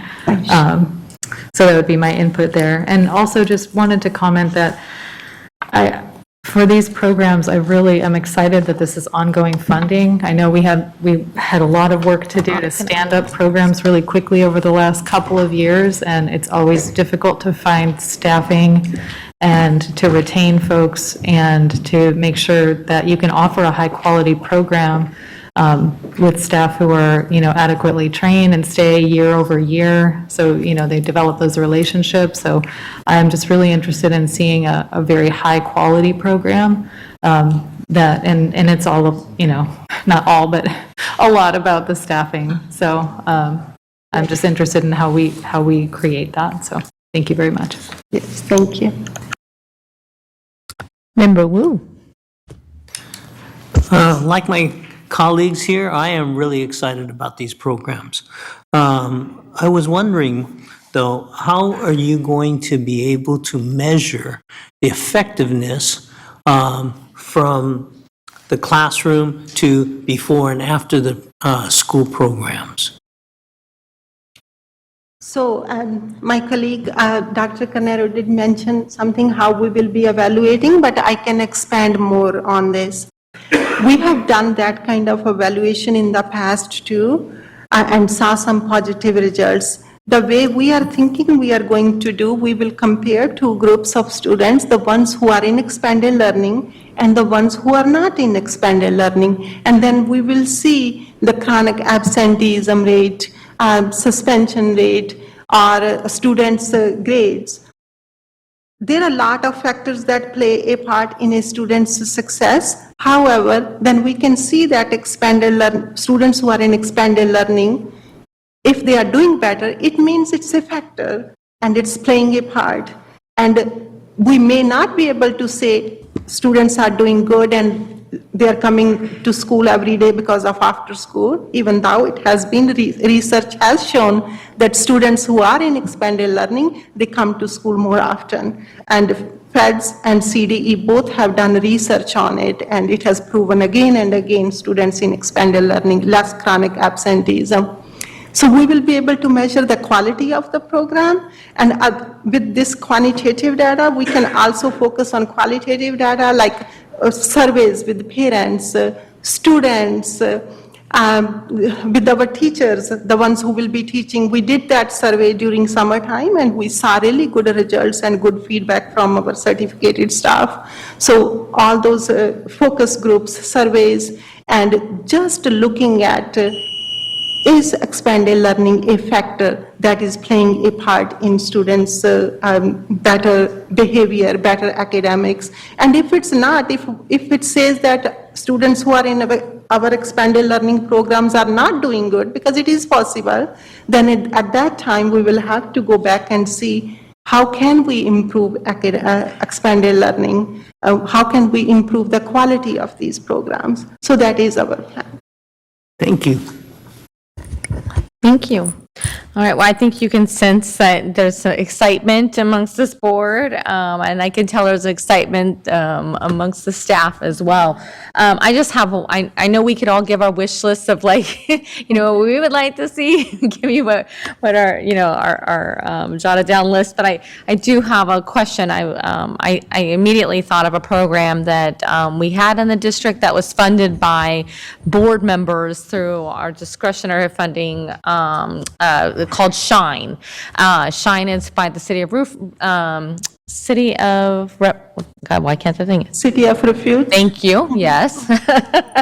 and Shine is a girls empowerment after school group, and we have the Men's Leadership Academy, and I think we don't. I'm not sure right now if we have Shine in any of our school sites, but I would appreciate if you could please look into that. Maybe if staff can get back to me and let me know, and if we're not able to fund it through this, I'd like to find another way. So if you Sure, could look. we can look into this and get back to you. Okay, that's fantastic. Thank you both so much. We appreciate your time tonight. This is an informational item, and I'm sure we'll be hearing lots more about the great stuff that's happening. All right. 8.4, amend appointment of board members to advisory subcommittee on common assessments. Oh, that's me. Just a quick change to, at the last board meeting, we put together some subcommittees on, one of them on common assessments. There was a quick change. Member Garcia, thank you for graciously giving up your seat, and I'd like to appoint Member Phillips to the assessments committee. Can I please get a motion? Second. Wait, don't you want to move this? Darren moves really fast. Watch now. Student preferential vote. Aye. All right, superintendent roll call. Member Pritchett? Aye. Member Garcia? Aye. Member Marowski? Aye. Member Villa? Aye. Member Wu? Member Phillips? Aye. Perfect, thank you so much. Item 9.0, communications, 9.1, employee organization reports. SCTA, see SCTA in the room? SCIU, come on up.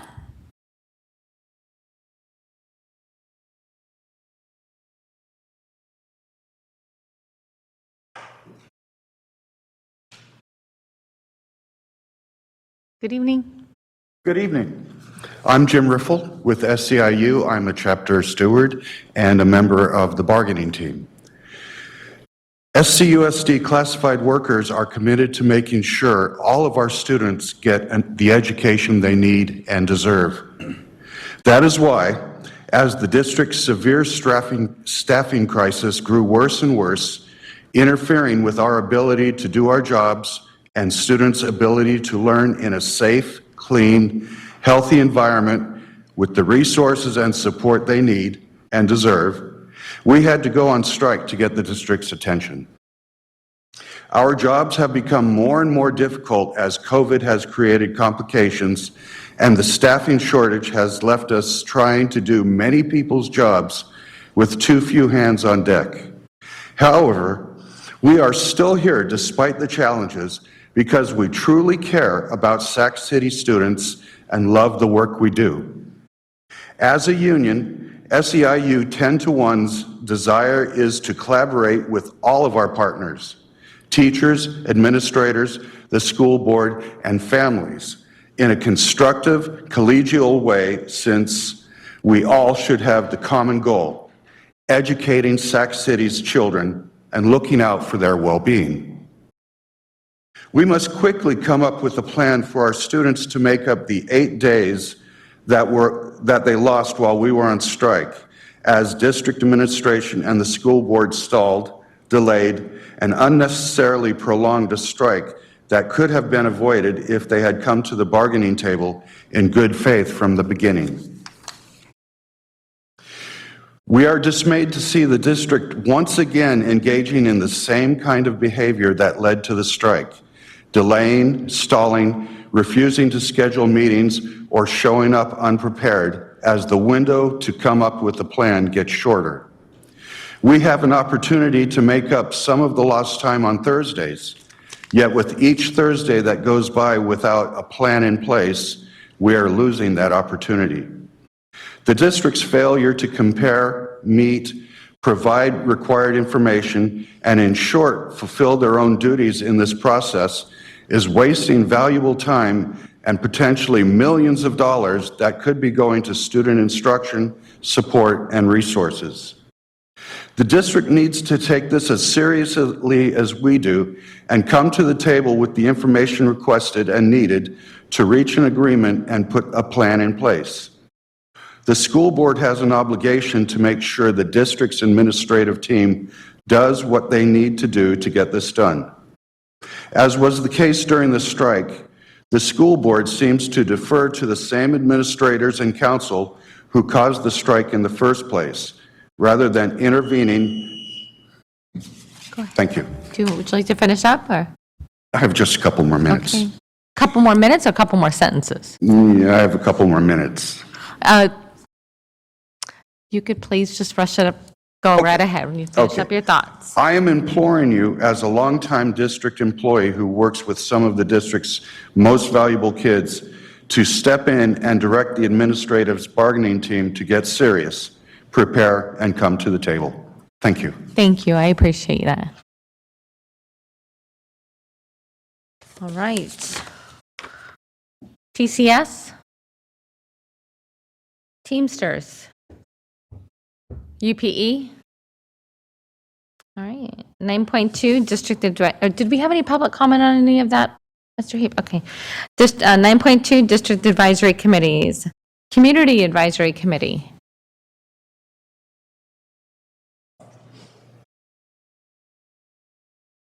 Good evening. Hello again. So just an update from the Community Advisory Committee. First, I'd like to give a brief recap of our last meeting, our April meeting. Part of it was a recap of a conference that I had an opportunity to go to along with several district employees. Our SELPA director, Gio Linares, was very gracious to let me go in his place, which speaks to his desire to involve the community and parents. So thank him again publicly. At this committee, or this conference was about alternative dispute resolution. We learned a lot there, and there are some great principles that we should definitely implement in our school district. Our special ed department is often at odds with its parents, and it's not productive. You end up in a negative spiral where people fighting against each other rather than coming together. Meanwhile, the students aren't getting what they need. One parable, I guess you would say, that was at the keynote at this conference was a story of an orange. I'll try to tell it briefly. There's one orange, two people want it. In order to handle that dispute, you could cut the orange in half and everyone is half satisfied. Or you could talk to them, identify their interest, and find out, actually, someone wants to zest the orange because they're making a cake. The other person wants the orange juice because they're trying to increase their immunity. So, it's not going to work always, but there are times when coming together can really improve things and move things along better and give everyone what they need. So we're looking forward to hopefully getting some of that going in our special ed department. Another update that I wanted to give is that we have our next Community Advisory Committee meeting coming up on May 24th. We're rescheduling it a week past when originally it was on the website, but that'll be posted soon. This will be our meeting for voting for our our officers for next year. Currently, all of our positions are available. And at our last meeting, we took nominations and we did not get very many. So we have many positions that are available. We would definitely like to encourage the district to support this and also parents and community members to come out because it's very important to have a strong CSE to support our kids with special ed. Positions that we don't have nominations for yet are chair, vice chair, secretary, treasurer, and possibly a member at large. So thank you again, and please continue focusing on our students with disabilities. Thank you. Thank you. All right. District English Learner Advisory Committee. Local Control Accountability Plan, Parent Advisory. Mr. Gladney.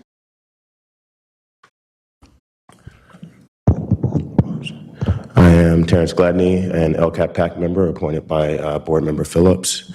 And I wanted to provide our update. Since our last update, we had a meeting in March where we had a presentation on the universal TK that's coming down the pipeline. And our discussions were focused around prioritization of school sites with the greatest needs that serve the populations of students who are often disenfranchised and don't have access to pre-K opportunities. But also looking at how school sites would be impacted by those and the transportation needs and other gaps that exist to make that accessible to those needing students. We also had a presentation from the English Learner Department, and we learned about the master plan and its development. And what we've done in our space is added a standing agenda item for the English Learner Department to come and present to us so that we can maintain a connection there and also have a better connection with the DLAC space, since those are two necessary components of our LCAP. In April, we reviewed our draft LCAP materials using the existing framework around our recommendations that we previously presented to you guys. And just as a reminder, the key lenses through which we're looking included systems for accurately and regularly evaluating student performance and progress, addressing learning loss and closing the gaps, both academic and social, strategic partnerships to build capacity, which has been referenced a lot of times tonight, leveraging community-based organizations and other partners that have greater capacity than we do within the district, but also just leveraging their vetted ability to serve communities that we're supposed to be prioritizing and targeting, and just understanding that they a lot of times have a lot deeper and greater relationships than we do as a school district with those communities of need, and they also have just a more trusted relationship. And also along those lines as well, increasing adult support in classrooms and the elimination of vacancies, finding more creative ways to build pipelines from school sites to the classroom in terms of whether through the classified space or again through community-based partners, and building pipelines with adults that have relationships already with our students, and possibly building recruitment pipelines into our classrooms to fulfill some of the needs that we have for teachers and other trusted adults at our school sites. And then also the provision of mental and social emotional supports, mental health and social emotional supports. And from that discussion, we also talked about the student support centers that currently exist at school sites and the need for more, and what that looks like as we pursue opportunities such as community schools, but also in the framework of what that looks like with our current district layout in terms of open enrollment and specialized programs. How does the community schools model and these other student support centers, what does that look like? Thank you. You might want to stay up there because you're coming up. Student Advisory Council, do we have any? No, okay. African American Advisory Board, Mr. Gladney, and I was asked to give you an additional 3 minutes, which I have allowed. Thank you. You're welcome. So we're going to start with the video. Last night we had our general board meeting. We had a cadre of district staff, including the superintendent, present. There was a video that was supposed to sort of preface our discussion to sort of set the tone, but it may have happened for a reason that it didn't get played last night, but we would like to share it not only for each person that was in the virtual space last night, but also everyone here in attendance, because it really is a powerful That wasn't it. tool. No.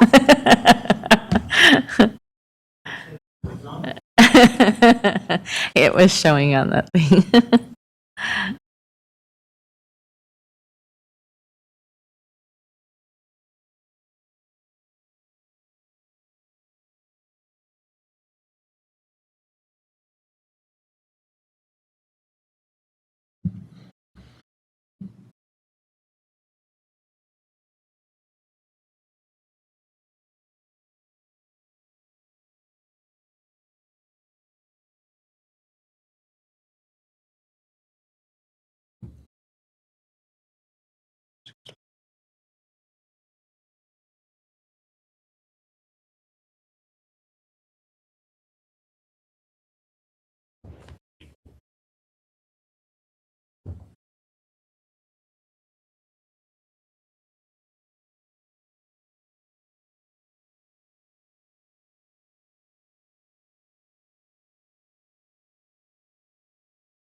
The sound won't play?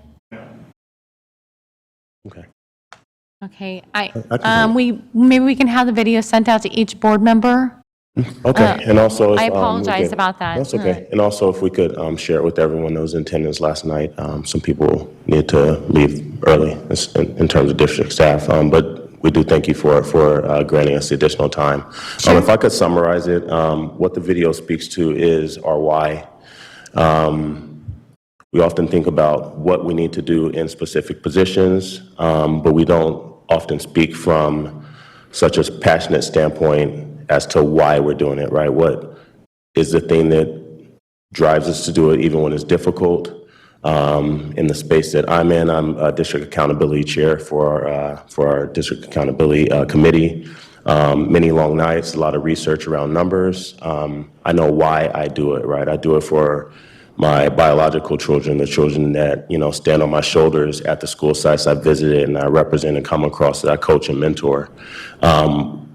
They are why I do it when it's difficult, when I feel unheard. They're why in the Black African American Advisory Board space we continue to trust and have faith in a system that has so often and continues to underserve, disregard, stomp on, oppress our ancestors, our own children in this day.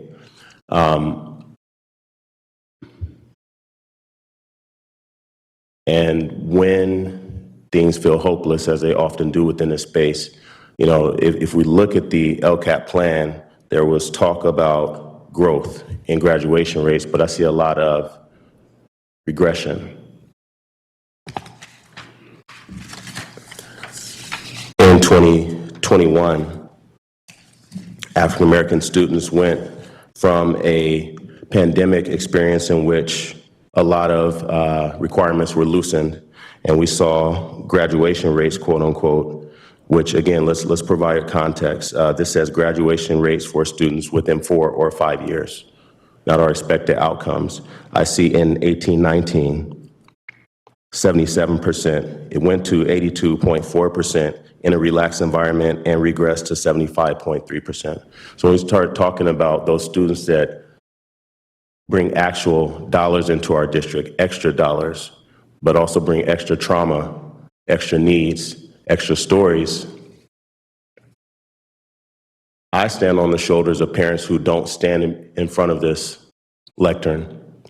I stand on the shoulders of people who did have the strength to fight through a system and push me through and show me how to navigate channels where it didn't look like there was a crack of light coming through. I stand on the shoulders of people that uplifted me on their shoulders and put my needs before their own. I ask and we ask that you guys tap into the heart inside of your chest and do the same. Serve those students. We have been granted extra resources to fulfill their needs.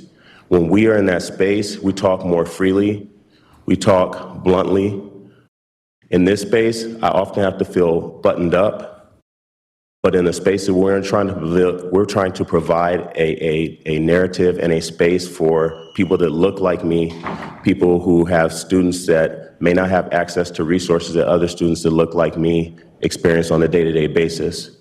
So while the format in which messages are delivered might not fit what is deemed to be the norm or what's the expected rhetoric or way to operate in this space, those stories really are the underlying foundation of the numbers that we're looking at in pieces of paper like this. The stories that are trying to be compressed and oppressed in hundreds of page documents like the LCAP. We're currently undertaking listening sessions in which we are providing a safe space for parents to share their stories, so that when we share numbers like Julius Austin and myself did when we came forward and presented, those are testimonies and those are people. Those aren't numbers, they're not data points, they're people's lives, they're students' futures. So when we come, as we did previously, and present a number of failures on the part of this system, we expect more than to be listened to or to be heard. We expect action.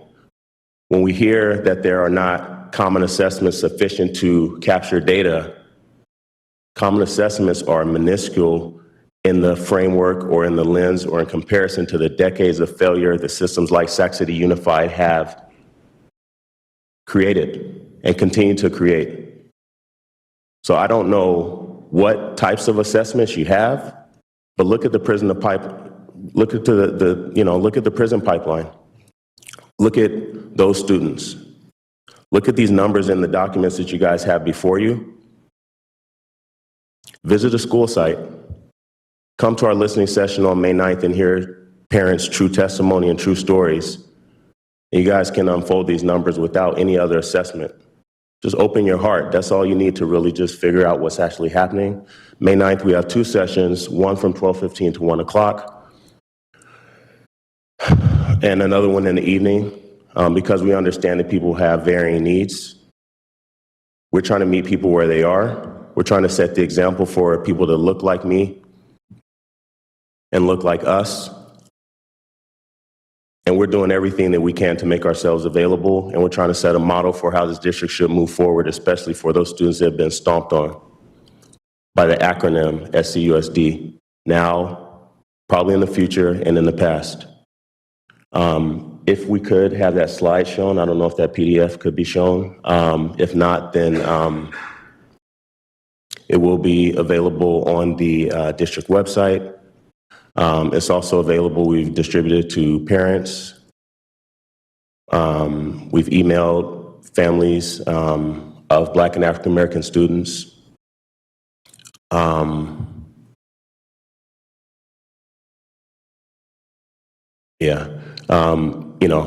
My why is seeing students that aren't spoken for. My why is Board Member Zhang, who often has a voice, but it just often sits hollow and just sort of floats in some ethereum in this space because it's an advisory vote. Students aren't always first, maybe on paper, but in action, a lot of times all you guys really need to do the right thing is just turn your chairs inward towards that young lady right there. We must do better. We should do better.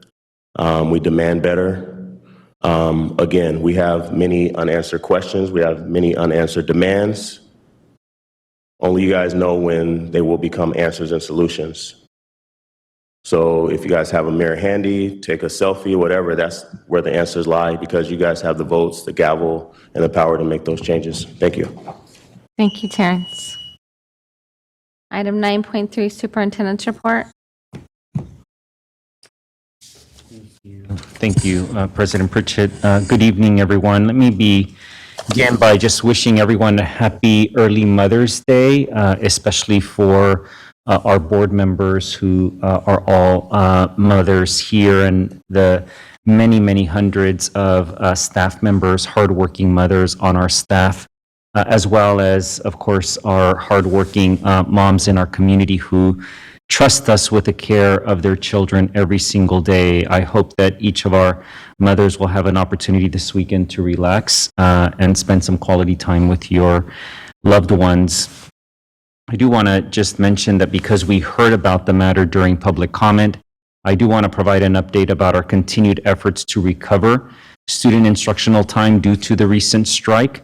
Our district, of course, finds itself in an unprecedented situation based on the length of the labor strike, the need to close our schools for instruction, and the effort now that we have begun to try to address to recover that missed instructional time, over 2,400 instructional minutes that were lost during the strike.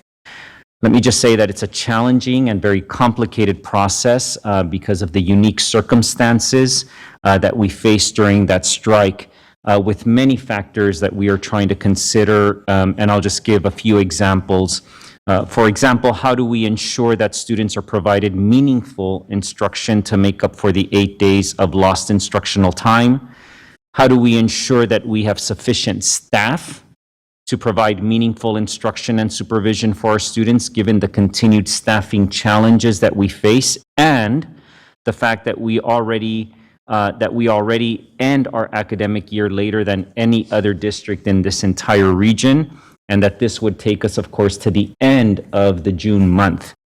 How do we show consideration for the impact on retirement benefits for affected staff, and of course, in the immediate, which is what we are hearing, and I want to make sure that people understand that we recognize, how do we minimize the scheduling impacts on families who are waiting for clear answers from us? We've been working with SETA, including meetings this week on Tuesday, yesterday as well. Additionally, and to the factors I just mentioned, our team has been meeting with representatives from the California State Teachers Retirement System, better known as CalSTRS. We also met today with CalPERS, which cover many of our classified employees' retirement programs. And we've been meeting to review the proposed language and options for making up the instructional days while working together to fully explore and understand the implications of the makeup days on teacher retirement benefits. Specifically, CalSTRS has advised us whether the options being considered will be sufficient to meet its requirements for a full year of service credit. And one of these meetings, in fact, with CalSTRS was a joint meeting with representatives from our district and from SCTA recently. The latest exchange of proposals took place yesterday, and I invite our families to view and read all the proposals for resolving this situation.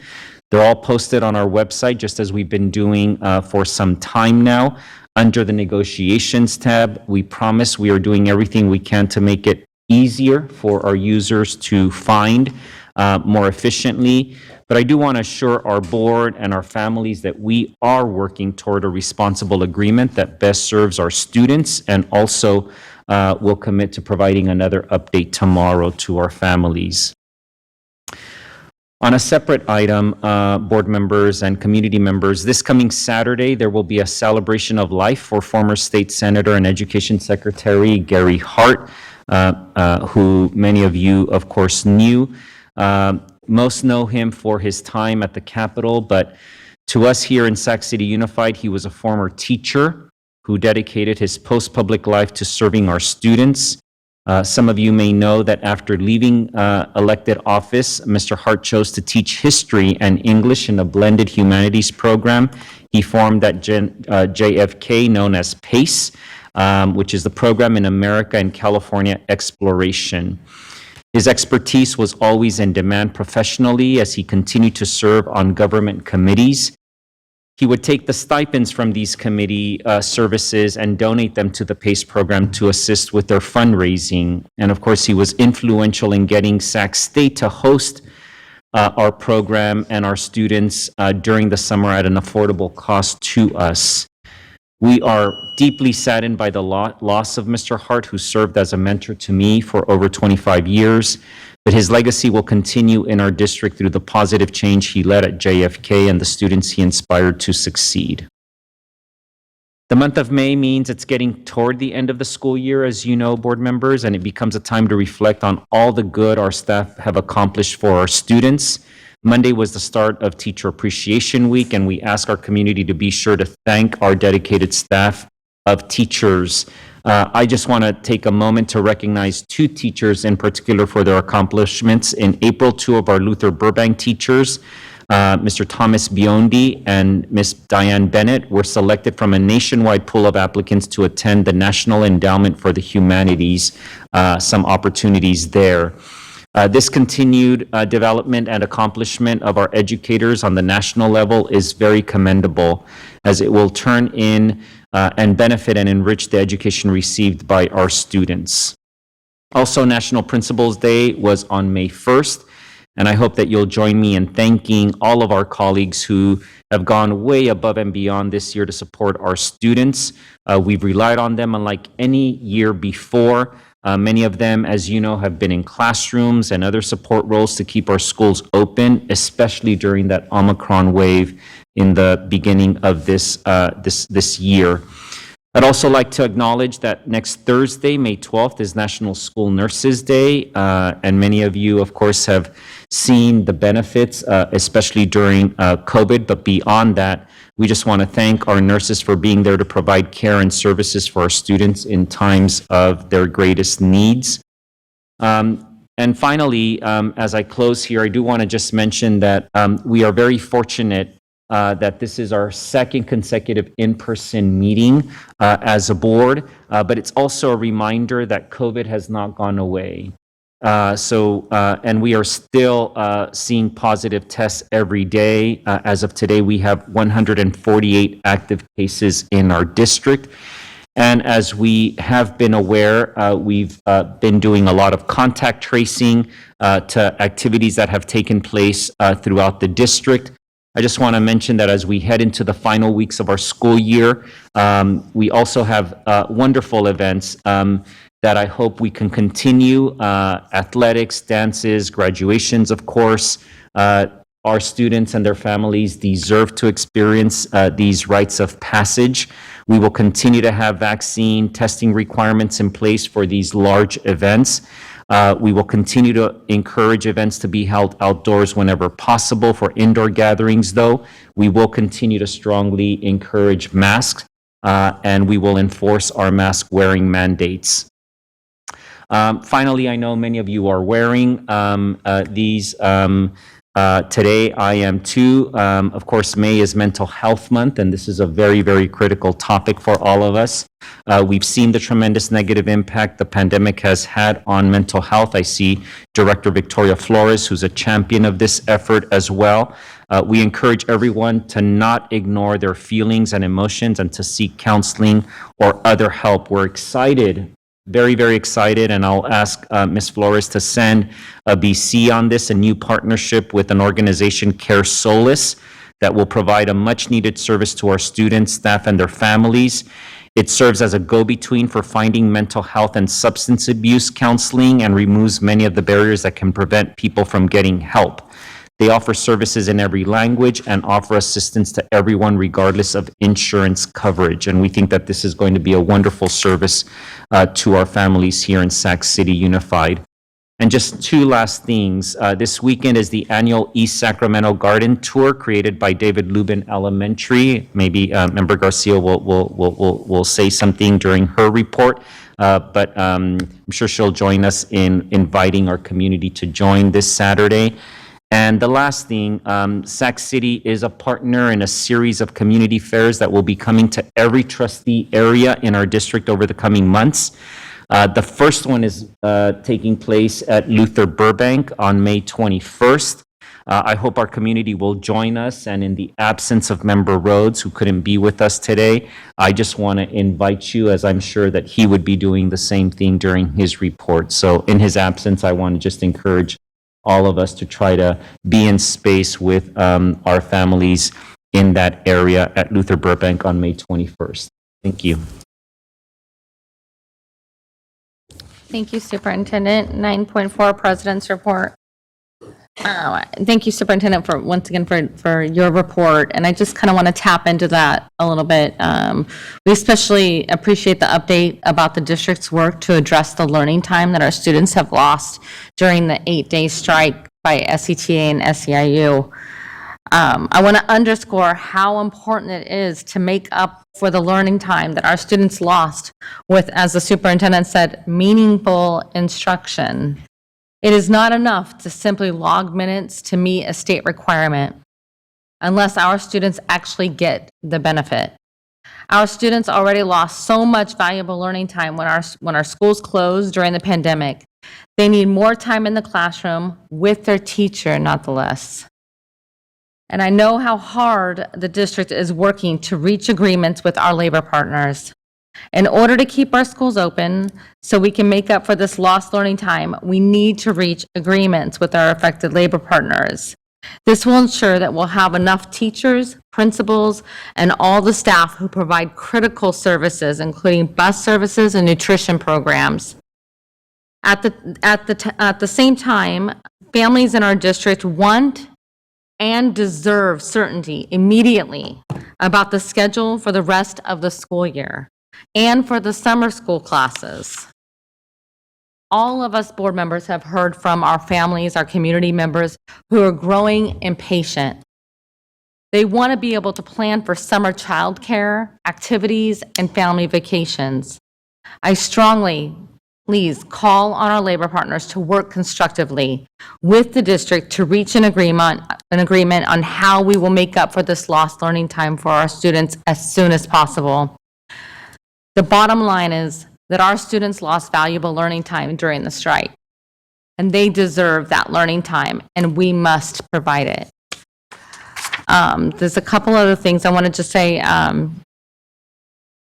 I know the superintendent mentioned some upcoming events. I do want to invite the community. Rosemont will be hosting their Essence of Rosemont. It finally came back after COVID.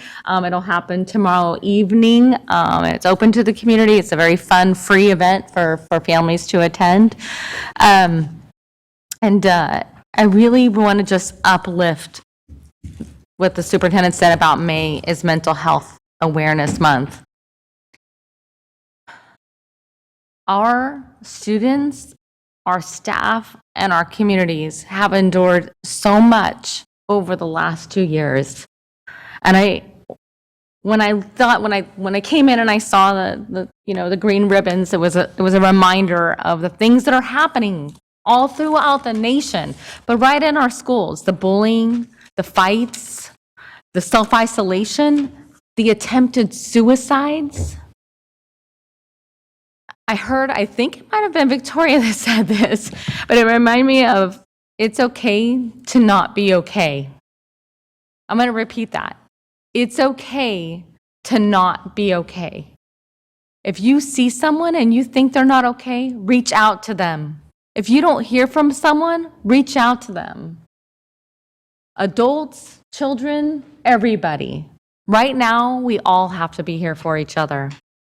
And thank you, Superintendent, for honoring Gary Hart. He was such an impact into our communities, and I would like to take the opportunity to adjourn at the appropriate time in his honor. That is all with my report. 9.5, student member report. Student member Zhang.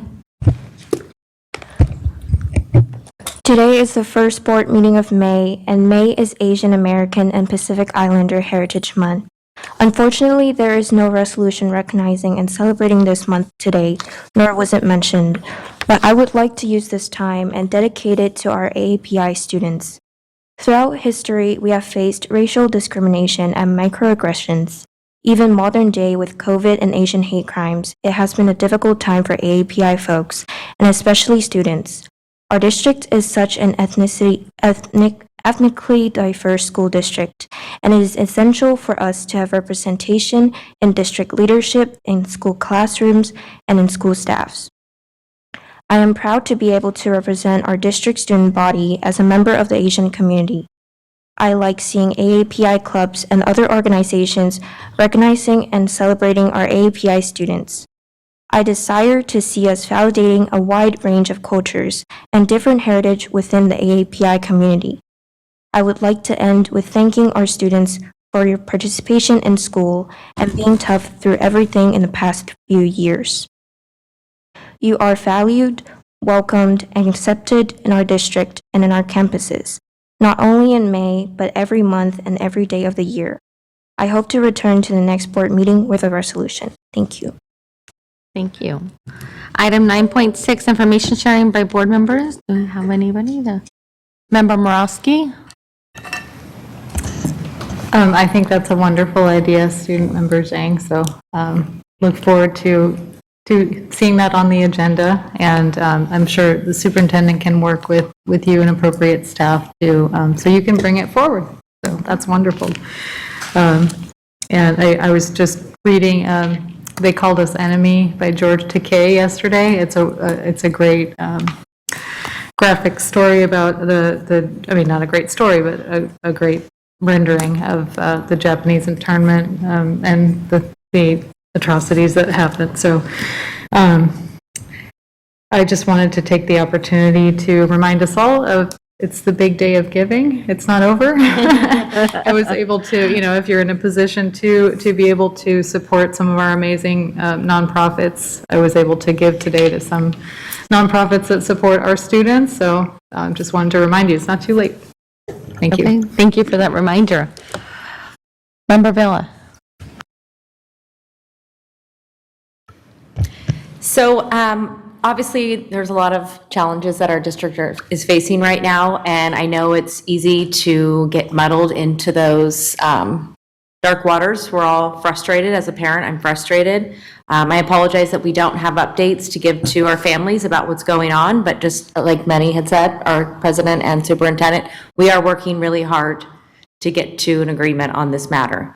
But I'm going to focus on some positive things because that's where I come from, the space. Let's talk about the good things that we're doing. One, I just want to say graduations are coming, and I've talked to so many principals, and they have some great plans, drive-through. Some of the schools have not had graduations in person since 2019, so everybody's really excited. They're creating these great events on the school sites, like I said, drive-bys. parents coming in. I just received an email from another principal talking about, we just need a little extra water, but other than that, everything's great and ready to go. So I'm very excited to take part in some of those upcoming events next month. Superintendent had mentioned it, and I'm sure Member Garcia will as well, but I'm really excited for the May 21st and 22nd events at Tahoe Park and Luther Burbank. Student artists painting murals at their school site is powerful. They're going to see those every day, and I'm really looking forward to. There's going to be musical events and hands-on artists, teaching kids different techniques, different types of food at both events. And again, that's a community event. I'm excited to visit both of those sites. It's going to be a really great thing to actually see our community again on school sites celebrating our campuses. This is something that I am really excited for, the summer construction list and some of the things that we're going to be able to do on our school sites this summer. Playgrounds will be updated, shade structures added, HVAC units will be updated, water bottle stations, the Hiram Johnson work that's happening. So there's a lot of things that our kids are going to come back to school and see these improvements on their campuses, and I'm really looking forward to seeing that. Something we should celebrate. Again, Resolution 3267 that we passed in April, that ballot initiative passed. We have enough signatures, and in November it will be on the ballot, and that's offering art and music to every student in public education. That is extremely, that makes me extremely excited, because I think art and music is something that can really impact and change. Not every child focuses only on math. They need the art component. That's very important to me. And then a funny story that I'm just going to tell because I thought it really filled my bucket today. Was walking my dog on my lunch break, and I saw all of these students in my park in Colonial Heights. So I walked over and started talking to a few of the adults and students, and they're from New Joseph Bonheim, and they had a field trip today, and it was a picnic. And they were playing with a basketball and football, and everybody had lunches out, and kids running around on the playground. And I have a really big dog. I have like a 150-pound dog. And so all of these kids are coming over and loving on my dog. And I heard a few of them run away and said, I can't believe I just pet a lion today. I'm going to tell my mom that. And I said, he's not a lion. He's actually a dog. They're like, that's the biggest dog I've ever seen. But they came over and snuggled my dog and then went back and ate their lunch. So I left walking out of the park. I'm like, that is such a great experience just to see them back in the park and having field trips. So again, positive things. I know things are hard, but I'm going to continue focusing on the good. Thank you, Member Vela. Member Garcia. Thank you. So thank you for mentioning both of the events I was going to mention. But first, I want to recognize this week as Teacher Appreciation Week. So I just want to thank all the educators who are doing a lot of hard work this year. And then thank you, Superintendent, for mentioning ESAC Garden Tour. This is a really important event and very popular event for David Lubin. It's a very walkable tour where you walk from home to home in ESAC, and you just are blown away by the gardens that you get to see. So just a lot of fun, and it's always on Mother's Day weekend, so it's just fun to walk around. And then thank you, Board Member Villa, for mentioning the Tahoe Elementary Multicultural Arts Festival. That'll be later this month on the 21st and 22nd. Not only do you see live art at work, it's a very family-friendly event. So they'll have not taco trucks, but food trucks and all sorts of great stuff. So if folks are interested to join us, that would be a lot of exciting work. So, and with that, thank you. Perfect. Thank you. All right. Item 10.0, consent agenda. Do we have any public comment on consent? Terrence Gladney? I see you getting up. I have a few, so it'd probably be easier. I hope not to use all of those minutes. And if you guys would indulge me, I would actually like to start with like 10.1I and work my way back up. Sure. Go right ahead. How many items were you? 6, I think. Is it 6? Can you do 5 minutes? 5 minutes? Yeah. Good? Okay. I'll do it. If you need more time, just let me go right ahead. All right. Yes, 5. On 10.1I, I remember the first school board meeting I went to was dealing with the local school site issue was like the last day of school, left my son's graduation and came to this very space. And if I recall, like every board meeting at the end of the year has always been like the day of or the day before. So what I would sort of project based on the revised change from the 2nd and the 16th to the 9th and the 23rd is that there is anticipation that there's going to be an extra week of school. And while I understand it's negotiated, if that's sort of just like the vibe, if we could somehow maybe just tell parents to hopefully prepare for that without saying that there's been an agreement, if that's kind of what's anticipated, I don't know, but that's the way it appears. On 10.1H, we've talked in the LCAP space about being forward-thinking and sort of like operating, in advance, especially around the school calendar, and I'm looking like we have a month left and we're approving the calendar for next year. One of the recommendations we had was around the ongoing issue of moving our school year up. If we could start looking at the 23-24 school year now and start those discussions now and just see what we need to do to move that up to better align with the funding cycles, but also to better align with other neighboring districts so we can be more competitive in hiring. I think that would be prudent.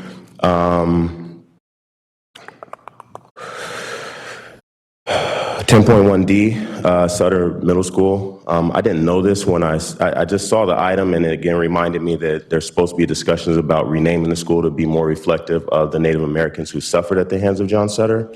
I have not yet heard an update on that, but I keep seeing it in all of these different spaces. But in looking at the details of the item, I see that there's going to be 110 students going to Boston with 4, I think like 21 adult chaperones, 4 teachers and 17 chaperones. San Brandon has 328 students total. We're sending a third of their entire population to another state. So when we talk about outcomes for students, I would like to know, well, I know the answer, but and we know the answer, but when are we really going to look at the impact a zip code of attendance or residence has on students' outcomes? Is every other middle school taking a trip even out of Sacramento? Is every other middle school even taking a trip to the Capitol? We're talking about civic engagement. Proportionality, I mean, like, I don't understand how we have a middle school with 328 students, but we have another middle school with 10.1C. Again, I see that that's aligned with college, career, and life-ready scholars. I brought up at the last meeting, I think the only difference was last time it was in closed session and now it's in consent. Again, the language that we speak and the language that we write can dictate outcomes. Again, the expulsions don't align with being college, career, or life-ready, unless we're talking about a life in prison or criminality. 10.1B, personnel transactions. I want to take a moment to name all of my elementary school teachers. Mrs. Frost, Ms. Stevenson, Ms. Coué, Mr. Irish, Ms. Raguth, Ms. LaRue, and Ms. Singleton. Those are my K-6 teachers, in the same way my daughter's teachers were Mrs. Levy, Mrs. Marquez, Ms. DiLoretto, Ms. Wong, Mrs. Chando, Mr. T, and Ms. Smooth. My daughter is going to be going to UC Davis, but when she started in the school system, she was on the heels of losing her older brother. And Ms. Levy was her kindergarten teacher. She's listed in the personnel transaction. She's retiring at the end of this year. She did a masterful job of navigating that space with my daughter and allowing her social and emotional well-being to thrive. But also she built a space where my daughter's friends are still connected because of the experience they had in kindergarten. Ms. Levy and I have not always seen eye to eye on everything, but we've always been able to have open and honest communication and a relationship of trust. And there is a hole to fill at Cabrillo, but in our district. Mrs. Achando is also on that list, my daughter's 4th grade teacher. She provided a safe space for my wife to reintegrate into the school and be around children in that classroom, and provide a safe space for my wife to grieve through helping other children. Mrs. Achando and I have shared many moments together through the Parent-Teacher Home Visit Project, in trips and national conferences and so forth. I consider a dear friend, and, you know, I just want to uplift them in this space. And just remind us, if we are talking about good things, putting someone's name on a personnel transaction is not the way to do it, because that's the way that our scholars are often recognized, just as part of a list. Our teachers are superheroes. They have fulfilled the needs of so many children and parents and families, but also just they have held the district on their backs. So in this moment, in this time and space, I want to uplift Miss Levy and Mrs. Achano and just tell them publicly, thank you, and thank you to all the other teachers that have impacted my daughter and so many other scholars. Thank you, guys. Thank you, Terrence. And I'm sorry, did you just say that your daughter is going to UC Davis next year? Yeah. My she's a heart senior. just about ripped open because you A lot of know years. I've known your Yeah. baby since she was little one, and when you Yes. said, I was, Yeah, Wow. and the reason, Congratulations. yeah, and the reason that I wanted to, you know, I'm where I am. I remember my teachers. I remember some principals. It's the people that are closest to our scholars that impact their lives the most directly. You know, I don't remember any of my school board members. I don't remember any of my superintendents. So let's all remember the lane that we're supposed to be in, and let's uplift the people that are really driving our students down the road. Thank you. thank you, Terrence. All right, item 11.0, business and financial information reports received. President Pritchett? Yes. You need to take action on 10.1 consent. Oh, I am so sorry. I was so distracted by Layla going to college. Student preferential vote. Yes, on all open session items. All right, superintendent roll call? Member Pritchett? Aye. Member Garcia? Aye. Member Morowski? Aye. Member Villa? Aye. Member Wu? Member Phillips? Aye. Perfect, thank you. Item 11.1, business and financial reports received. Item 12.0, future board meetings, dates and locations, May 19th and June 9th. And I will take a motion to adjourn in memory of Mr. Gary Hart. I have a motion and a second. Student preferential vote? Aye. All right, all in favor say aye. Aye. Aye. All right, good night, everyone. Happy Mother's Day.